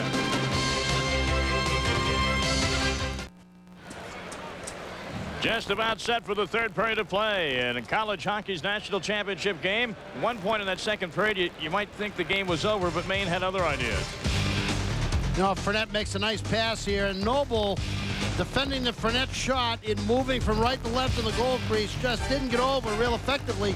I thought when Lovell bobbled that on the pass by Fournette that he just had lost his scoring opportunity, that Noble would get over there quickly enough to make the stop, but for whatever reason, Lovell was able to adjust and get the shot off. From the sellout crowd here at Providence, Rhode Island Civic Center, as the BU Terriers take the ice. All right, let's look at the situation starting the third period. I think it's critical, Bob. Obviously, Maine is down 2 goals, but they're up 2 men on the power play. 2-man advantage for 20 seconds, a 1-man advantage after that for about another minute 20. How critical is it for BU to keep Maine off the board, and on the other hand for Maine to get on? Well, BU gets a little break with the switch in periods because the faceoff is going to be at center ice, and that helps them to kill that first 20 seconds of the 2-man advantage. So, and they also get their best shorthand group rested. They've got an excellent shorthand group.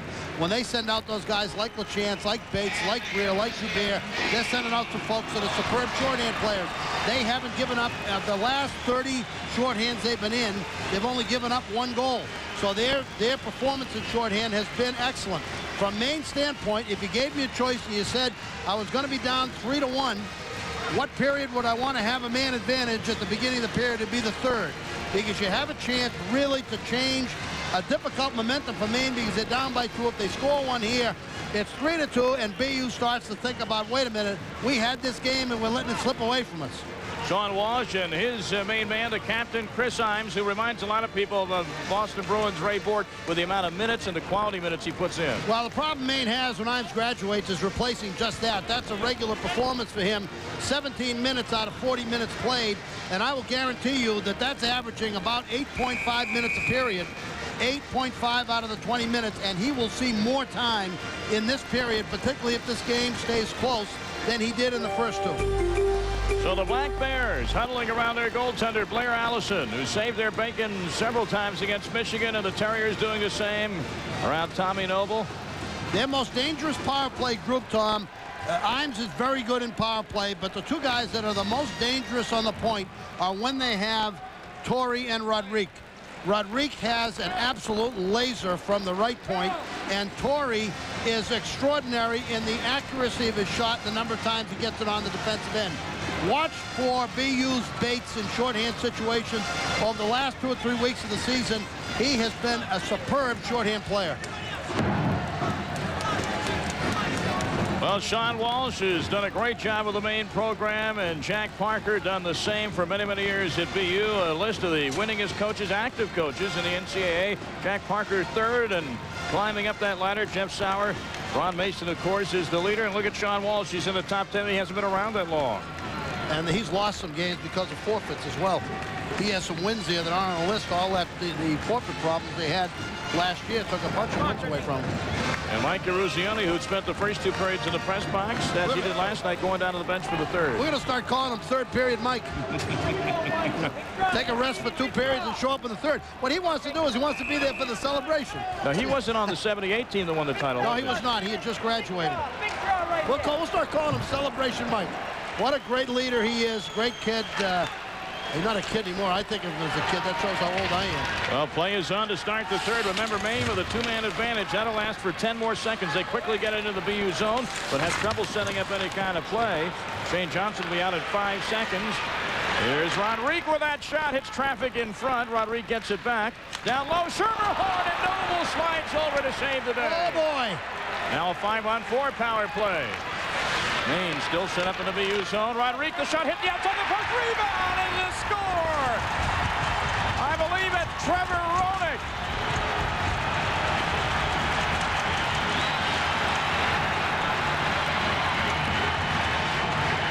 It is 3-2, and Maine is 1 goal away from a deadlock. Number 40, Trevor Roenick, hanging around the net. Tommy, they do it all the time, and this is one of the things, one of the reasons that they're where they are. Torrey and Rodrigue. Schermerhorn had just been stolen at an attempt stolen by Noble. Rodrigue with the shot on the net, so often on the net. Roenick with the rebound.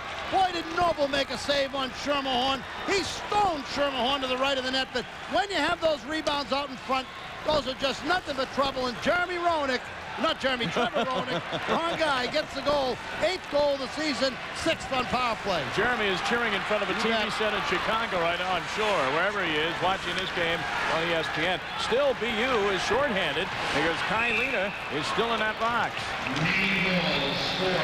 47 seconds more of power play time still remaining for Maine. Now, see, here's the best group they have. This is Torrey, this is Rodrigue. Inside is where they want to get it. Now watch Roenick 40. Keep your eye on Roenick 40. 40 inside. Now watch Rodrigue here. Rodrigue with the shot right on net. Here's Roenick, comes to the front, knocks in the rebound. Swarm. Get it. In. Now, of all the college teams that I've seen over the years, there's no team that gets more shots on goal from the outside than Maine. They don't all go in, but like that, they become very, very difficult to handle. It's 5-on-5 hockey. I apologize. The scoreboard still has Kai Lina in the box with 40 seconds to serve, but it's 5-on-5. The penalties, I thought my eyes were deceiving me. The penalties have expired, and it's a 3-2 hockey game now with each side with 5 attacks. 5 skaters. The puck comes deep into the main zone. I apologize for this vision, right? Scoreboard still has Kai Lina's number up on the board, but he is eligible to play. There's nobody near the penalty box now. Not much difficulty figuring out who got the goal, figuring out who got the goals and the assists on that play. Trevor Roenick is 8th of the season, 6th on power play. Jack Rodrigue and Jeff Torrey. Trevor Roenick out of Marshfield, Massachusetts, 6 foot, 200-pound sophomores, played for Ted Kelly and the Boston Junior Bruins in the New England Hockey League, but as we mentioned before, did some time at Thayer Academy, and don't mean in the sense of did some time, but he went to high school at Thayer Academy. Art Valiceni and the folks down at Thayer Academy would like it to be expressed differently. I got news for you. At that age, we all did time somewhere. All right, the puck is loose at center. O'Sullivan for BU tries to get the puck to Greer, but he is tied up nicely, and the shot comes back to Kelleher. Over to Wood with a blast, hits the Boston University forward, who is being taken down on the slot, and Maine comes out with it. Black Bears, Conlon almost broken alone on Noble, but that play was broken up by Kelleher. Somehow or other, you knew this was going to end up in this kind of hockey game. When these two teams play, it is often just like this. 2 one-goal losses for BU this year, 2 ties, a tie last year, a nothing tie. Well, 3-2 the score now. That goal by Trevor Roenick, and lots of time left. 17:44 to play. Boston University been in control throughout most of this game. Behind the net is Drury.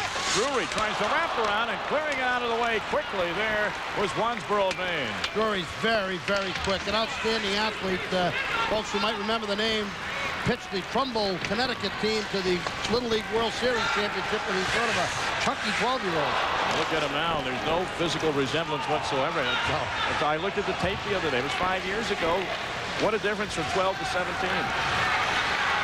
13 to 18, whatever, 5 years ago. Kids grow up in a hurry. Puck in the corner to the right of the Maine goaltender. Allison saves the one shot by LaChance, and the rebound cleared aside. Here comes Maine quickly. Finette almost sent in alone.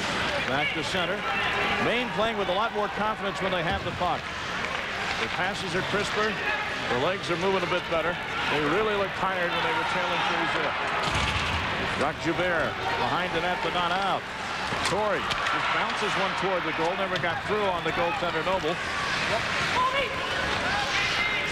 Back to center. Puck pops high in the air. Johnson in front of the penalty goalkeeper's bench.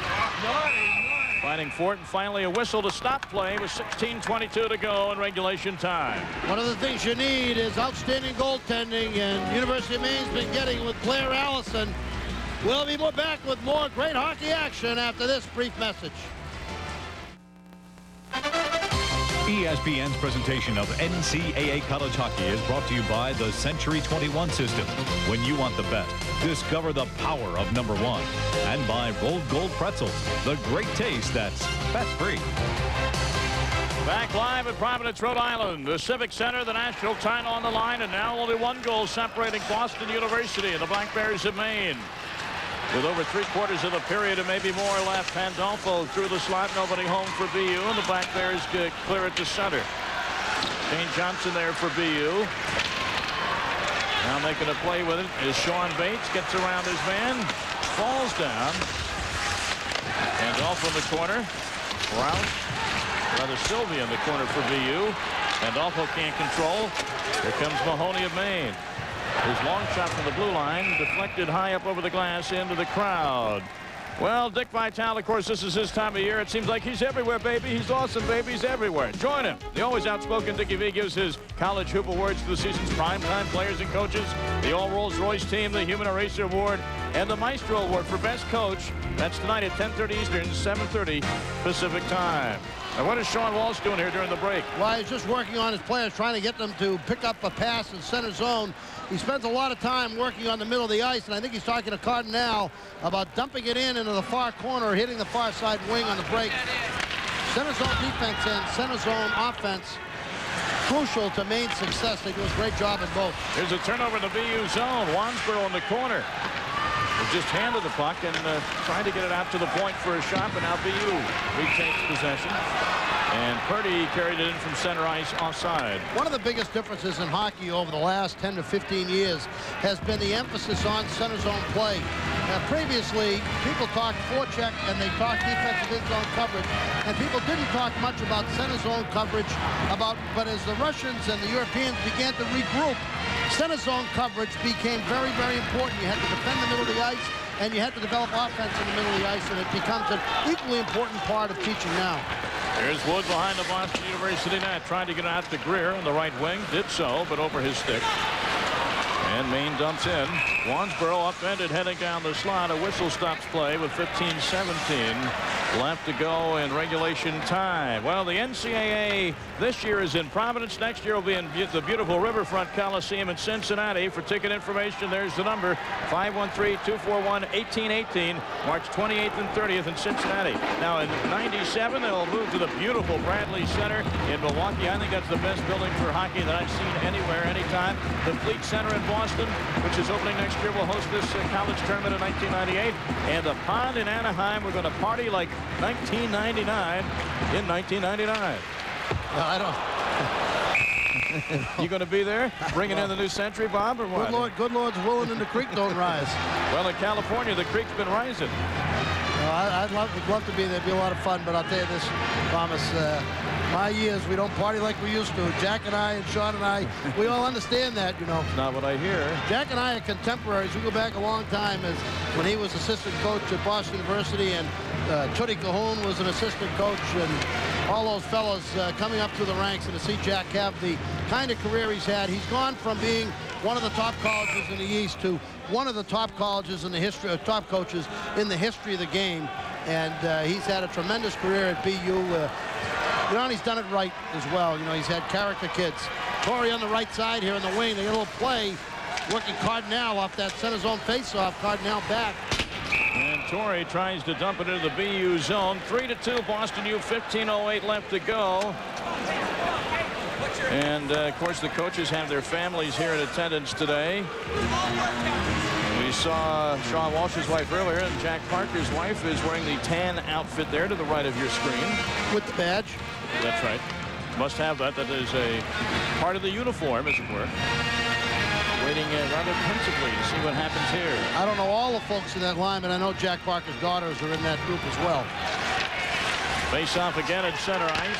Reggie Cardinal trying to dump it into the BU zone. Stopped by Pandolfo. Now it comes behind the Terrier net. Cardinal in on Brennan right away, but he made the play anyway to Johnson. Torrey takes it away at center for Maine. Gets it over to Conlon.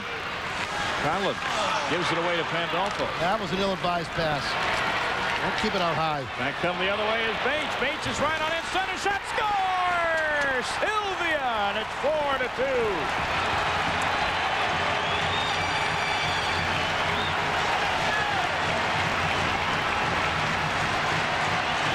Made a mistake and paid for it. Yeah, they sure did. Very, very careless pass by Conlon. You don't want to make a lateral pass out high. He made a lateral pass high, and the wrong guy got it. Bates, he has tremendous skill. He's been about as hard as anybody in the league. And this mistake is turned into a goal, and he just twists Torrey right around. Lateral pass high. See you later. Pandolfo picks it up, gives it to Bates. Watch him twist Torrey around. Great play, Bates. Dish over to Sylvia. Whack it in the net. That's going to be Sylvia from Pandolfo and Bates. Doesn't take very long. Let's see if that miscue at the blue line by Maine, which led to a goal. Let's see if it takes any wind out of their sails. It's now a 2-goal BU lead again. Frenette is tied up behind the BU net. Four-man scrum for possession there. Still play on, says the referee, and the Black Bears come out with it. A shot from the slot area is blocked off. The shot taken there by number 15 for Maine, Jamie Thompson. And the Terriers dump it in behind the Maine goal. McIsaac goes back for it. Well, that pass, you could just smell trouble brewing after that giveaway at the blue line. BU with a 2-goal lead now. Will they be more content? Will they play a little bit more defensively as Maine starts to come into their zone? You can't play too defensively because you sit back with 13:44 remaining. You allow the other team to take the offensive momentum. What they want to do is to try to play a great center zone game, play a center ice game, and take the offense when you have the jump, when you have an advantage.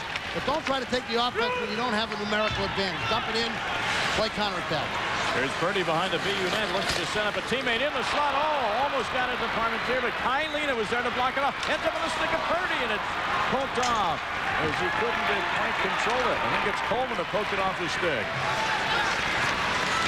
And Parmentier is just leveled by Jacques Joubert. He never saw Joubert coming.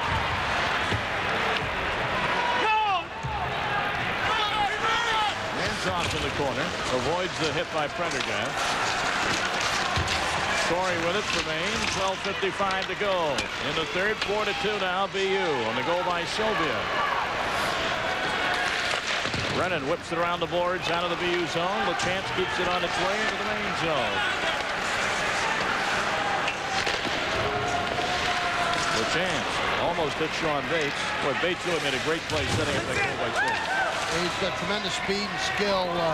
Gifted player, and he's been on a roll. He has 8 goals in his last 7 games, but that assist was as big as anything. Here comes Bates again, fending off the defender. Cardinal going down, and he drew the penalty on Cardinal with his speed and his strength. Boston University will be going on the power play again. Sean Walsh and the Black Bears up against it here now with 12:19 to go. BU leading it by a count of 4-2. We'll be back for the Boston University power play from the Providence Civic Center in a moment. B1 power play. Reg Cardinal off 2 minutes for holding at 7:41. And this could be one of those nail in the coffin goals if BU can put one in here. Give them a 3-goal lead with what will be about 10 minutes left to go in the game if they score on this power play. Buck behind the main net. Thornton is out there with Greer in the slot. He's an opposing presence. Back to Coleman at the point. Lets the defender slide by. Takes the shot. Goes wide. Rebound. Greer fans on it. Lena the shot. Save by Allison. Rebound. Another save. And Allison clears it. Blair Allison standing tall in the main net. Well, he had no chance on that 4-2 goal. None at all. You have to play the shooter there, and Bates came in, and it really was a 2-on-1 situation after he had gotten by Corey. No chance. O'Sullivan cross-ice misses connections with Thornton. Dean Thornton with it. Behind the net to Greer. Greer back out to Brennan. Save Allison. Rebound in front. It's in the net. O'Sullivan. Power play goal. 5-2.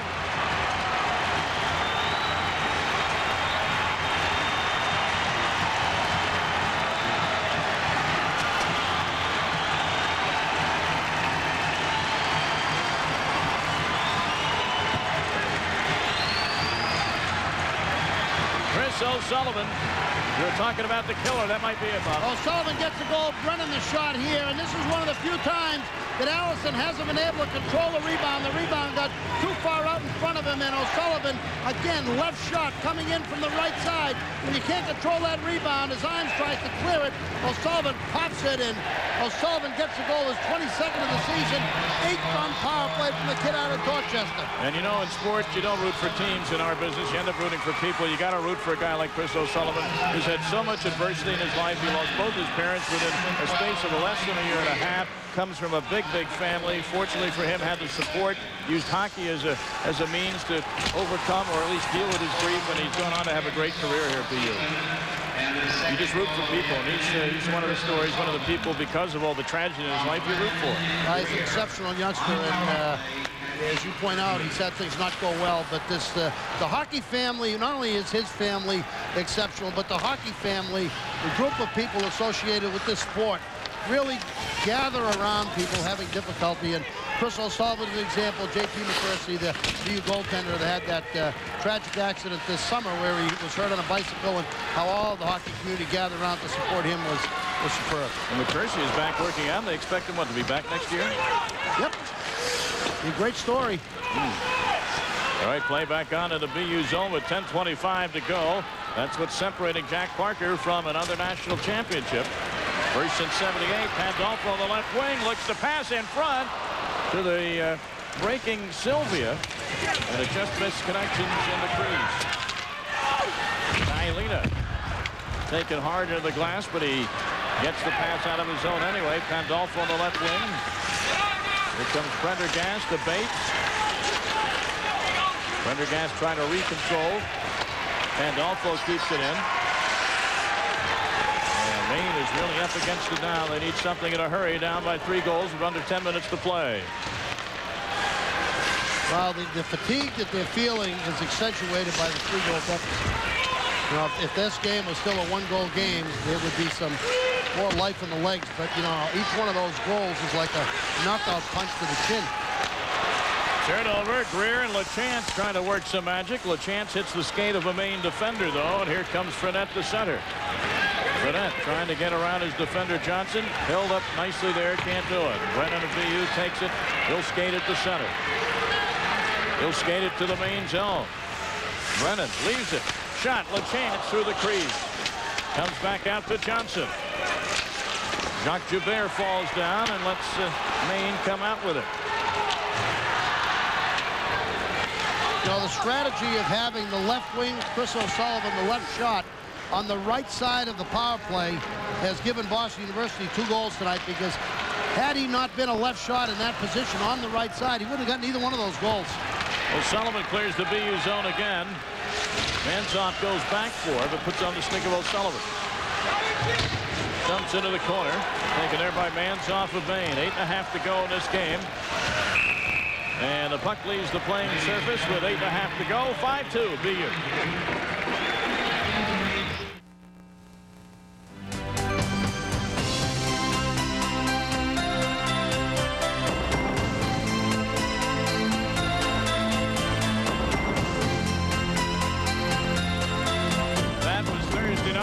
Minnesota. Could the same celebration end up with that trophy in possession of the BU Terriers? Well, they have a 3-goal lead with 8:27 to go, and anticipation is building along Commonwealth Avenue in Boston. Here's Wright centering in front to Roush, and with Roush right there, Blair Allison has to cover up. 8:18 to go, and a 5-2 lead as the Maine Black Bears sense the desperation. They got to be tired, Bob. 100 minutes of hockey Thursday afternoon. Another 2 periods plus 12 minutes today. Well, you know, your situation determines sometimes how fatigued you are, and I think that when they made the comeback, generated the comeback, certainly when they got the goal to bring it to 3-2 at the beginning of the period, that gave them the enthusiasm. But, you know, BU is a great team, and they take advantage of mistakes, took advantage of a Maine mistake and put it in the net. Great player making a great play, Sean Bates, and no one around has been much harder than Bates over the last few weeks. Here comes Purdy up the middle for Maine. Still got some speed in those legs. Hits Wansboro behind the defense, and the shot is blocked off nicely by Noble. He was going for the 5-hole, almost got it. In the corner, a centering pass, but the only one home there is Boston University, but they turn it over down deep. Wansboro knocks off Coleman with his left shoulder. Centers in front. Purdy gathers it up, but a penalty coming up for holding, I believe, on Boston University. Yeah, it's going to be on Lena in front for interference against Imes. Lena knocked Imes down without the puck. Lena going off 2 minutes. So an opening here for the Black Bears of Maine with 7:43 to play. That was a nifty little give and go where Wansboro got the pass, comes in on Noble, and, you know, outstanding goaltenders make saves look easy. Purdy, give and go, catches Wansboro behind the defense. But see how he just stands him right up there, top of the crease, cuts down the angle, glove to the post side, stick and body to the wide side. The position makes the save. Superb goaltending position there by Noble. Short-handed, here comes BU into the zone 2-on-1. Broken up nicely, though, by Torrey. And here comes Maine 2-on-1 with the power play advantage. Ronick in the slot. They can't get the puck to him. Sean Bates tries to clear, but can't. Black Bears keep it in the zone. LaChance bodies Ronick off, though, and BU carries out. Bates trying to get around his man. Rodriguez finally stands him up, and Bates heads to the bench. 7:12 left in the 3rd period. Here's Lovell. He got the first goal for Maine today. Trevor Ronick trying to pick it up. He got the second.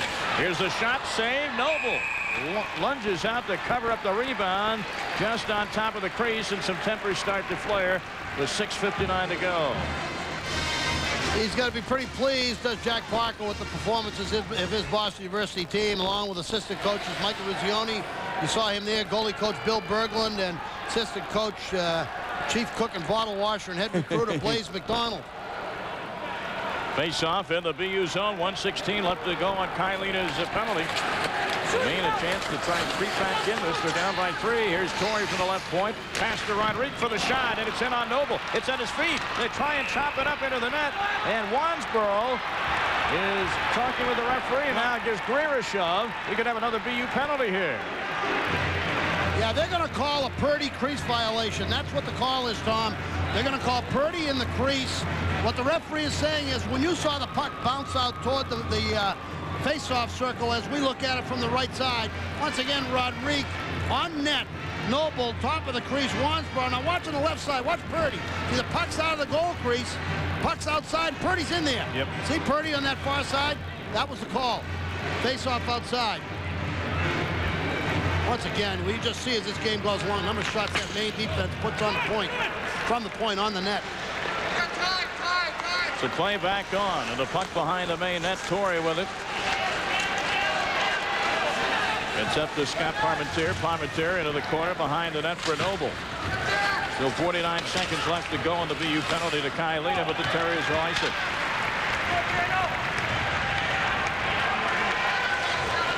.6:23 left in regulation time and clicking. Torrey.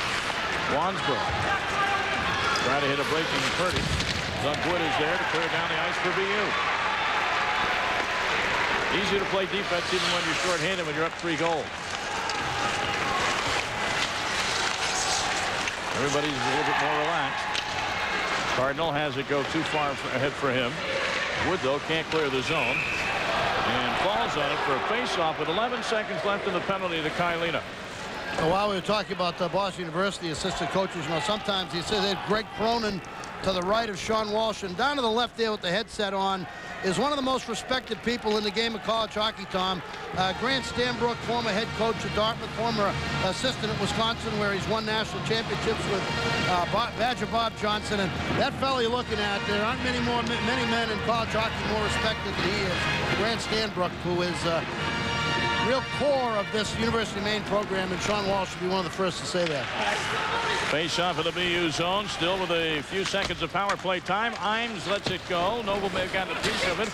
Lena comes out of the box right now, though. The penalty is over. The team's back at 5 aside. Allison's got to come out to play it with Sean Bates cruising in.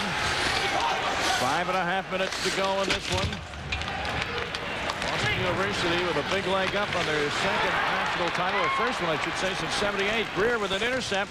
Tried to get it in front, lunging for Pandolfo. Again, a centering pass over the stick of Pandolfo. Now Shane Johnson, top of the circle, takes a shot. Deflects aside. Pandolfo in the corner. Imes can't control it. Thornton tries to center. He is put on the seat of his pants, legally, by Schermerhorn, and Maine is called for icing. 5:02 to go in the third period. Now this great Boston University Terrier team with a 5-2 lead, 5 minutes and 2 seconds away from their first national championship since 1978, and they've been knocking on the door before, knocking on the door for the last couple of years. And I think that last year, you take a look at the NCAA all-time winning percentage of Boston University, 5th in the country. But I think last year, Tom, was an extraordinary disappointment to BU. I think they thought they were good enough to win. They not only didn't win, but they were embarrassed. The program was embarrassed. But they came back, they learned what they had to learn from that, and they've had just a marvelous year, and they're going to win the national championship this year, barring some unforeseen explosion by Maine. Kailina with a shot close in, hits traffic in front. Shot by Prendergast hits traffic. Claire Allison is head on a swivel as BU is buzzing behind his net. Terriers not satisfied with a 3-goal lead. LaChance. Lovell is on his back. LaChance still centers the puck, and a whistle, and we're going to have a couple of coincidental minor penalties coming up. 4:34 left in regulation. The Terriers looking good in the title game.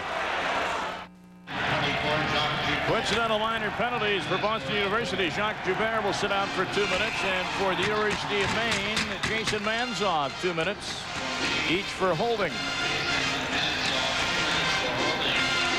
So 4-on-4 hockey. The faceoff goes to Greer. Greer's shot is deflected high in the air. 4:28 separates the Terriers at BU from their first national title in what? 78. 78. I don't do math. 17 years. That's good. That's a ticket. It'd have taken me the rest of the day. Greer is double teamed and still almost fights through it at the blue line. Parmentier over to Imes. Up to McIsaac. McIsaac on right wing. Down the slot, but right on the stick of a BU defender, Doug Wood, as we reach the 4-minute mark. Kelleher and Imes can't keep it in. Some of the Maine fans here at the Providence Civic Center starting to wend their way to the exits, but the BU fans are here. There weren't many Maine fans back in October that thought they'd be coming to a national championship game in Providence on April 1st. This team has performed far beyond the expectations of the coaching staff or the fans in Maine. This was supposed to be a rebuilding year, no real superstars. But it's been anything but that as they played in the game for the ages the other night, certainly in the semifinal, against the great Michigan team. Won that one in triple overtime. Got here to the national championship game against BU and had it 3-2 after the first minute of the third period. I know Paul Correa is watching today. He's got to be disappointed. He lost a bet in the Hockey East tournament with his coach, Ron Wilson. Wilson picked Providence to beat Maine. Correa said no way, Maine would win it. Providence beat Maine, and because of that, Correa has been washing Wilson's car all month, and he still has about 10 days to go on that sentence. He called up Sean Walsh. He said, you got to go all the way here. I'm tired of washing cars. Well, based on the chance of that happening on a big upset, because Providence in the East upset New Hampshire, which was the #3 team in Hockey East, had a win over both Maine and Boston University during the season. Providence upset them and then went on to upset Maine. The odds on that had to be about 15 car washes to 1. Well, Paul, if you're watching, get out the chamois. I'll tell you, that program is going to be one of the real good programs in the East. Paul Pooley, who is a Jeff Jackson disciple, great All-American at Ohio State, an assistant coach at Lake Superior, now in charge of the Providence Friars. I don't think that was a fluke or an accident at the end of the year. That team was peaking. He did a great coaching job, and I think if they get a few players, they're going to be heard from over the next couple of years. And for Hockey East to be a strong league and continue to be, it needs a resurgence for programs at Providence and Boston College.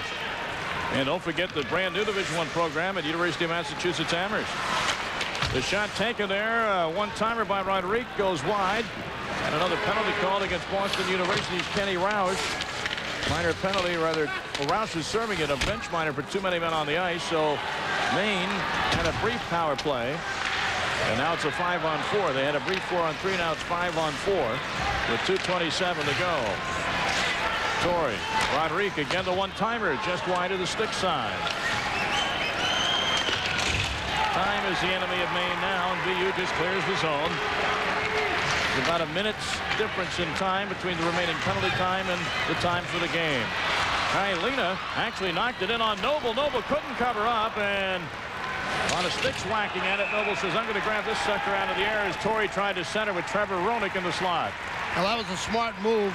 He was really in trouble there. Noble was down on his knees, couldn't reach the puck. Puck sort of hanging out there just in front of him, just outside the goal crease. Watch this puck. Leaner and Wood on the inside. Roenick just trying to go after that puck. Puck just hung right there outside the goal crease, right outside the red line. Still hanging there, still hanging there. Finally, Lena knocks it to the corner, and when it came back out in front, a little chip shot to the front. That's enough of that. Sean knows the time's running out. They need to get one real quickly. Never say die, but 5-2 with 2:02 remaining against the team, the quality of Boston University. Most of the nails are in the coffin. 2:02 separating the Terriers from a party tonight as national champions.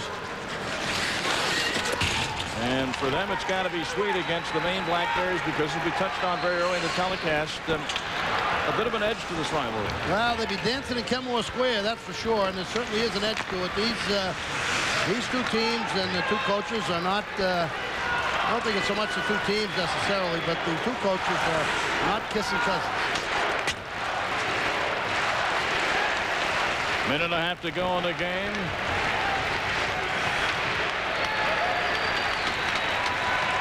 Allison goes to the corner. And now the BU fans are standing up in the corners and all over this building where there's red and white cheering their team. Here's Thornton, got a good shot. Passes to Lachance. He scores with 1:13 to go. And a shorthanded tally will wrap it up at 6-2.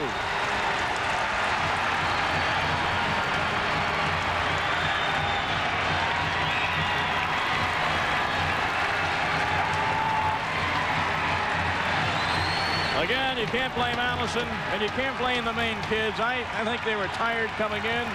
Showed a lot of guts and determination to make it a 3-2 game, but BU just too much this afternoon. Bobby Lachance, who had not had a goal since February 5th in the Beanpot, gets his 12th of the season, his first on shorthand. Thornton, what a player he's been. What a way to go out as a senior. Beautiful pass over to LaChance, one time to by Allison, and Bobby LaChance gets back-to-back goals. Huge goal and an assist last night against Michigan. Gets a goal, his 12th of the season tonight, his first on shorthand. And through that whole time between February and now, and April 1st, Bobby LaChance, not scoring goals, played his best hockey of the season. Thornton with the assist. And as the Black Bears look on, coming up next after our telecast today, it's Conquering the Curse. The New York Rangers ending their 54-year drought, and following that, racing across America, big race today, the Jim Beam Stakes. And that'll come your way at 4:30 p.m. Eastern Time. With your host, Chris Lincoln, here is Trevor Roenick trying to make a play. We're in the final minute of play here in Providence, and the Terriers of BU know that it's theirs. Only fitting that one of the most underrated players in the country, Stevie Thornton, who has 141 points coming in at tonight's game, unheralded, doesn't make anybody's all-star team, gets 3 tonight, a goal and 2 assists for 144 career points. And I'll tell you, Tommy, he's never made an all-star team. Prendergast, Thornton, Kenny Rouse, seniors all making their last appearance. Kylina, they're going to leave as national champions. Derek Kurlowski, senior goaltender, national champion. And redemption after last year. 9-1, they were beaten by Lake Superior State a year ago. They exercised that demon in the Eastern Regional this year. 6-1 the year before in the semifinal against Lake Superior. They thought they were good enough to win then. 15-2 over Lake Superior in 2 years. Earlier in the season, I said that the road to the national championship went through Lake Superior, Michigan. It went through Lake Superior, Michigan for this Boston University team. They had to beat the Lakers to get here. They beat them, and they've beaten an outstanding Maine team with tremendous character. Rich Brennan, another senior on this BU team who will celebrate and be something special. Jack Parker to celebrate as well. Let's not forget the seniors for Maine, who in their 4-year tenure have won a national title. Jack Rodriguez, number 5. This is a very young Maine team. Dave McIsaac. Those are the 2 seniors, along with Chris Imes, of course. We couldn't forget him. They've been national champions. Well, Imes goes down probably along with Correa and Pellerin and John Ujararo, one of the great players in Maine history. Maybe one more goal? No. But a national championship for Boston University. It's done.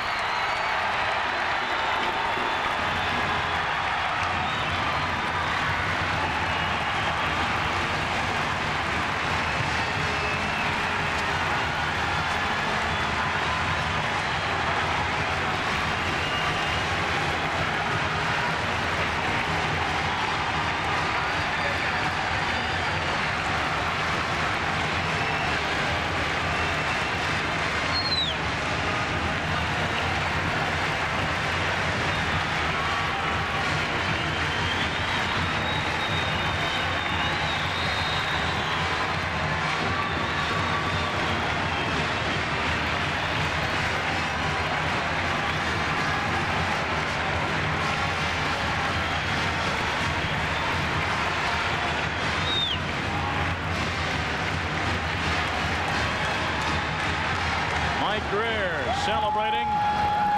Will he be back next year, the sophomore? What do you think, Bob? I think so. And the 2 teams in the time-honored hockey tradition shaking hands.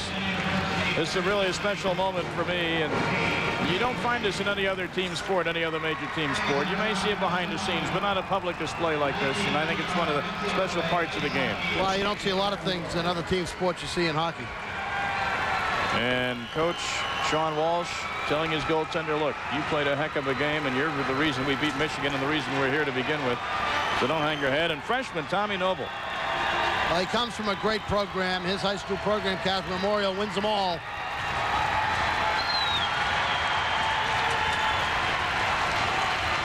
Again, the handshake, and these 2 teams, yeah, they love to beat each other, but they have a grudging respect for each other. And there's the goaltender, Allison.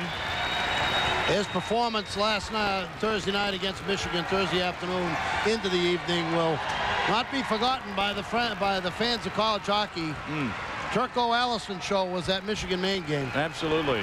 And look at Jack Parker. Class move. He knows. He saw what happened here on Thursday afternoon. So Jack Parker wins a national title. And we're going to get a word with Chris O'Sullivan and Coach Jack Parker in a moment. As you see the happy Terriers hugging there on the ice, we're going to get O'Sullivan, who had, what, a couple of goals today for Chris O'Sullivan? Yeah, 2 goals. 2 goals for the sophomore out of Dorchester, Mass. Chris O'Sullivan, Tom Mees, and Bob Norton upstairs. Congratulations, young man. Good. Congratulations, Chris. Can you hear us? Yeah. You're national champion. What's it feel like? Oh, it's unbelievable.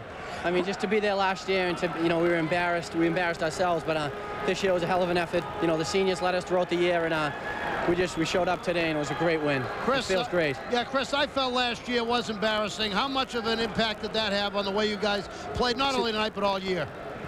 I didn't hear you. Last year's performance, how much of an impact did that have on how well you played this year? Well, last year, I think we were satisfied to be the final. We didn't know what it was like, but this year we had the experience, and it's just a great feeling. It's unbelievable. Chris, you want to go celebrate with your I'm going to go join my teammates, yeah. Okay, it's understandable. Thanks for being with us. Chris O'Sullivan, congratulations, national champion. And Chris will go celebrate with his teammates. And Jack Parker, who's been doing a lot of celebrating this year with the Bean Pot time. And Hockey East Championship, Bean Pot, the NCAAs. And he's coming over to our microphones now. And I guess you might say that Jack Parker really has to love this building. We commented early on that he won a national title, his only other one, back in 1978 in this building. And we'll effort to talk to him a little bit later. But you take a look at the crestfallen expression of the goaltender, Blair Allison of Maine. Well, they talk about the agony of defeat. That's right there. Well, they did it all this year, did Boston University, and they won the champions of Hockey East. They won the Bean Pot, they won the Hockey East Championship, and they won to win the NCAA Championship. So the Terriers of Boston University cap off a great season with the national championship. Congratulations to them. Congratulations to the Black Bears of Maine for a heck of a season. They may not think so now, but when they reflect, they'll realize what a great season they had. And when that goaltender takes a look at his performance against Michigan, he'll have a lot of smiles, a lot of stories to tell his kids and grandkids in future years. It's all over for the 1994-95 season. And we hope you enjoyed this championship game today. And, of course, the trophy presentation is still upcoming here at the Providence Civic Center as the BU Terriers congratulate each other. And we'll be back for more of the post-game festivities here from Providence, Rhode Island on ESPN in a moment.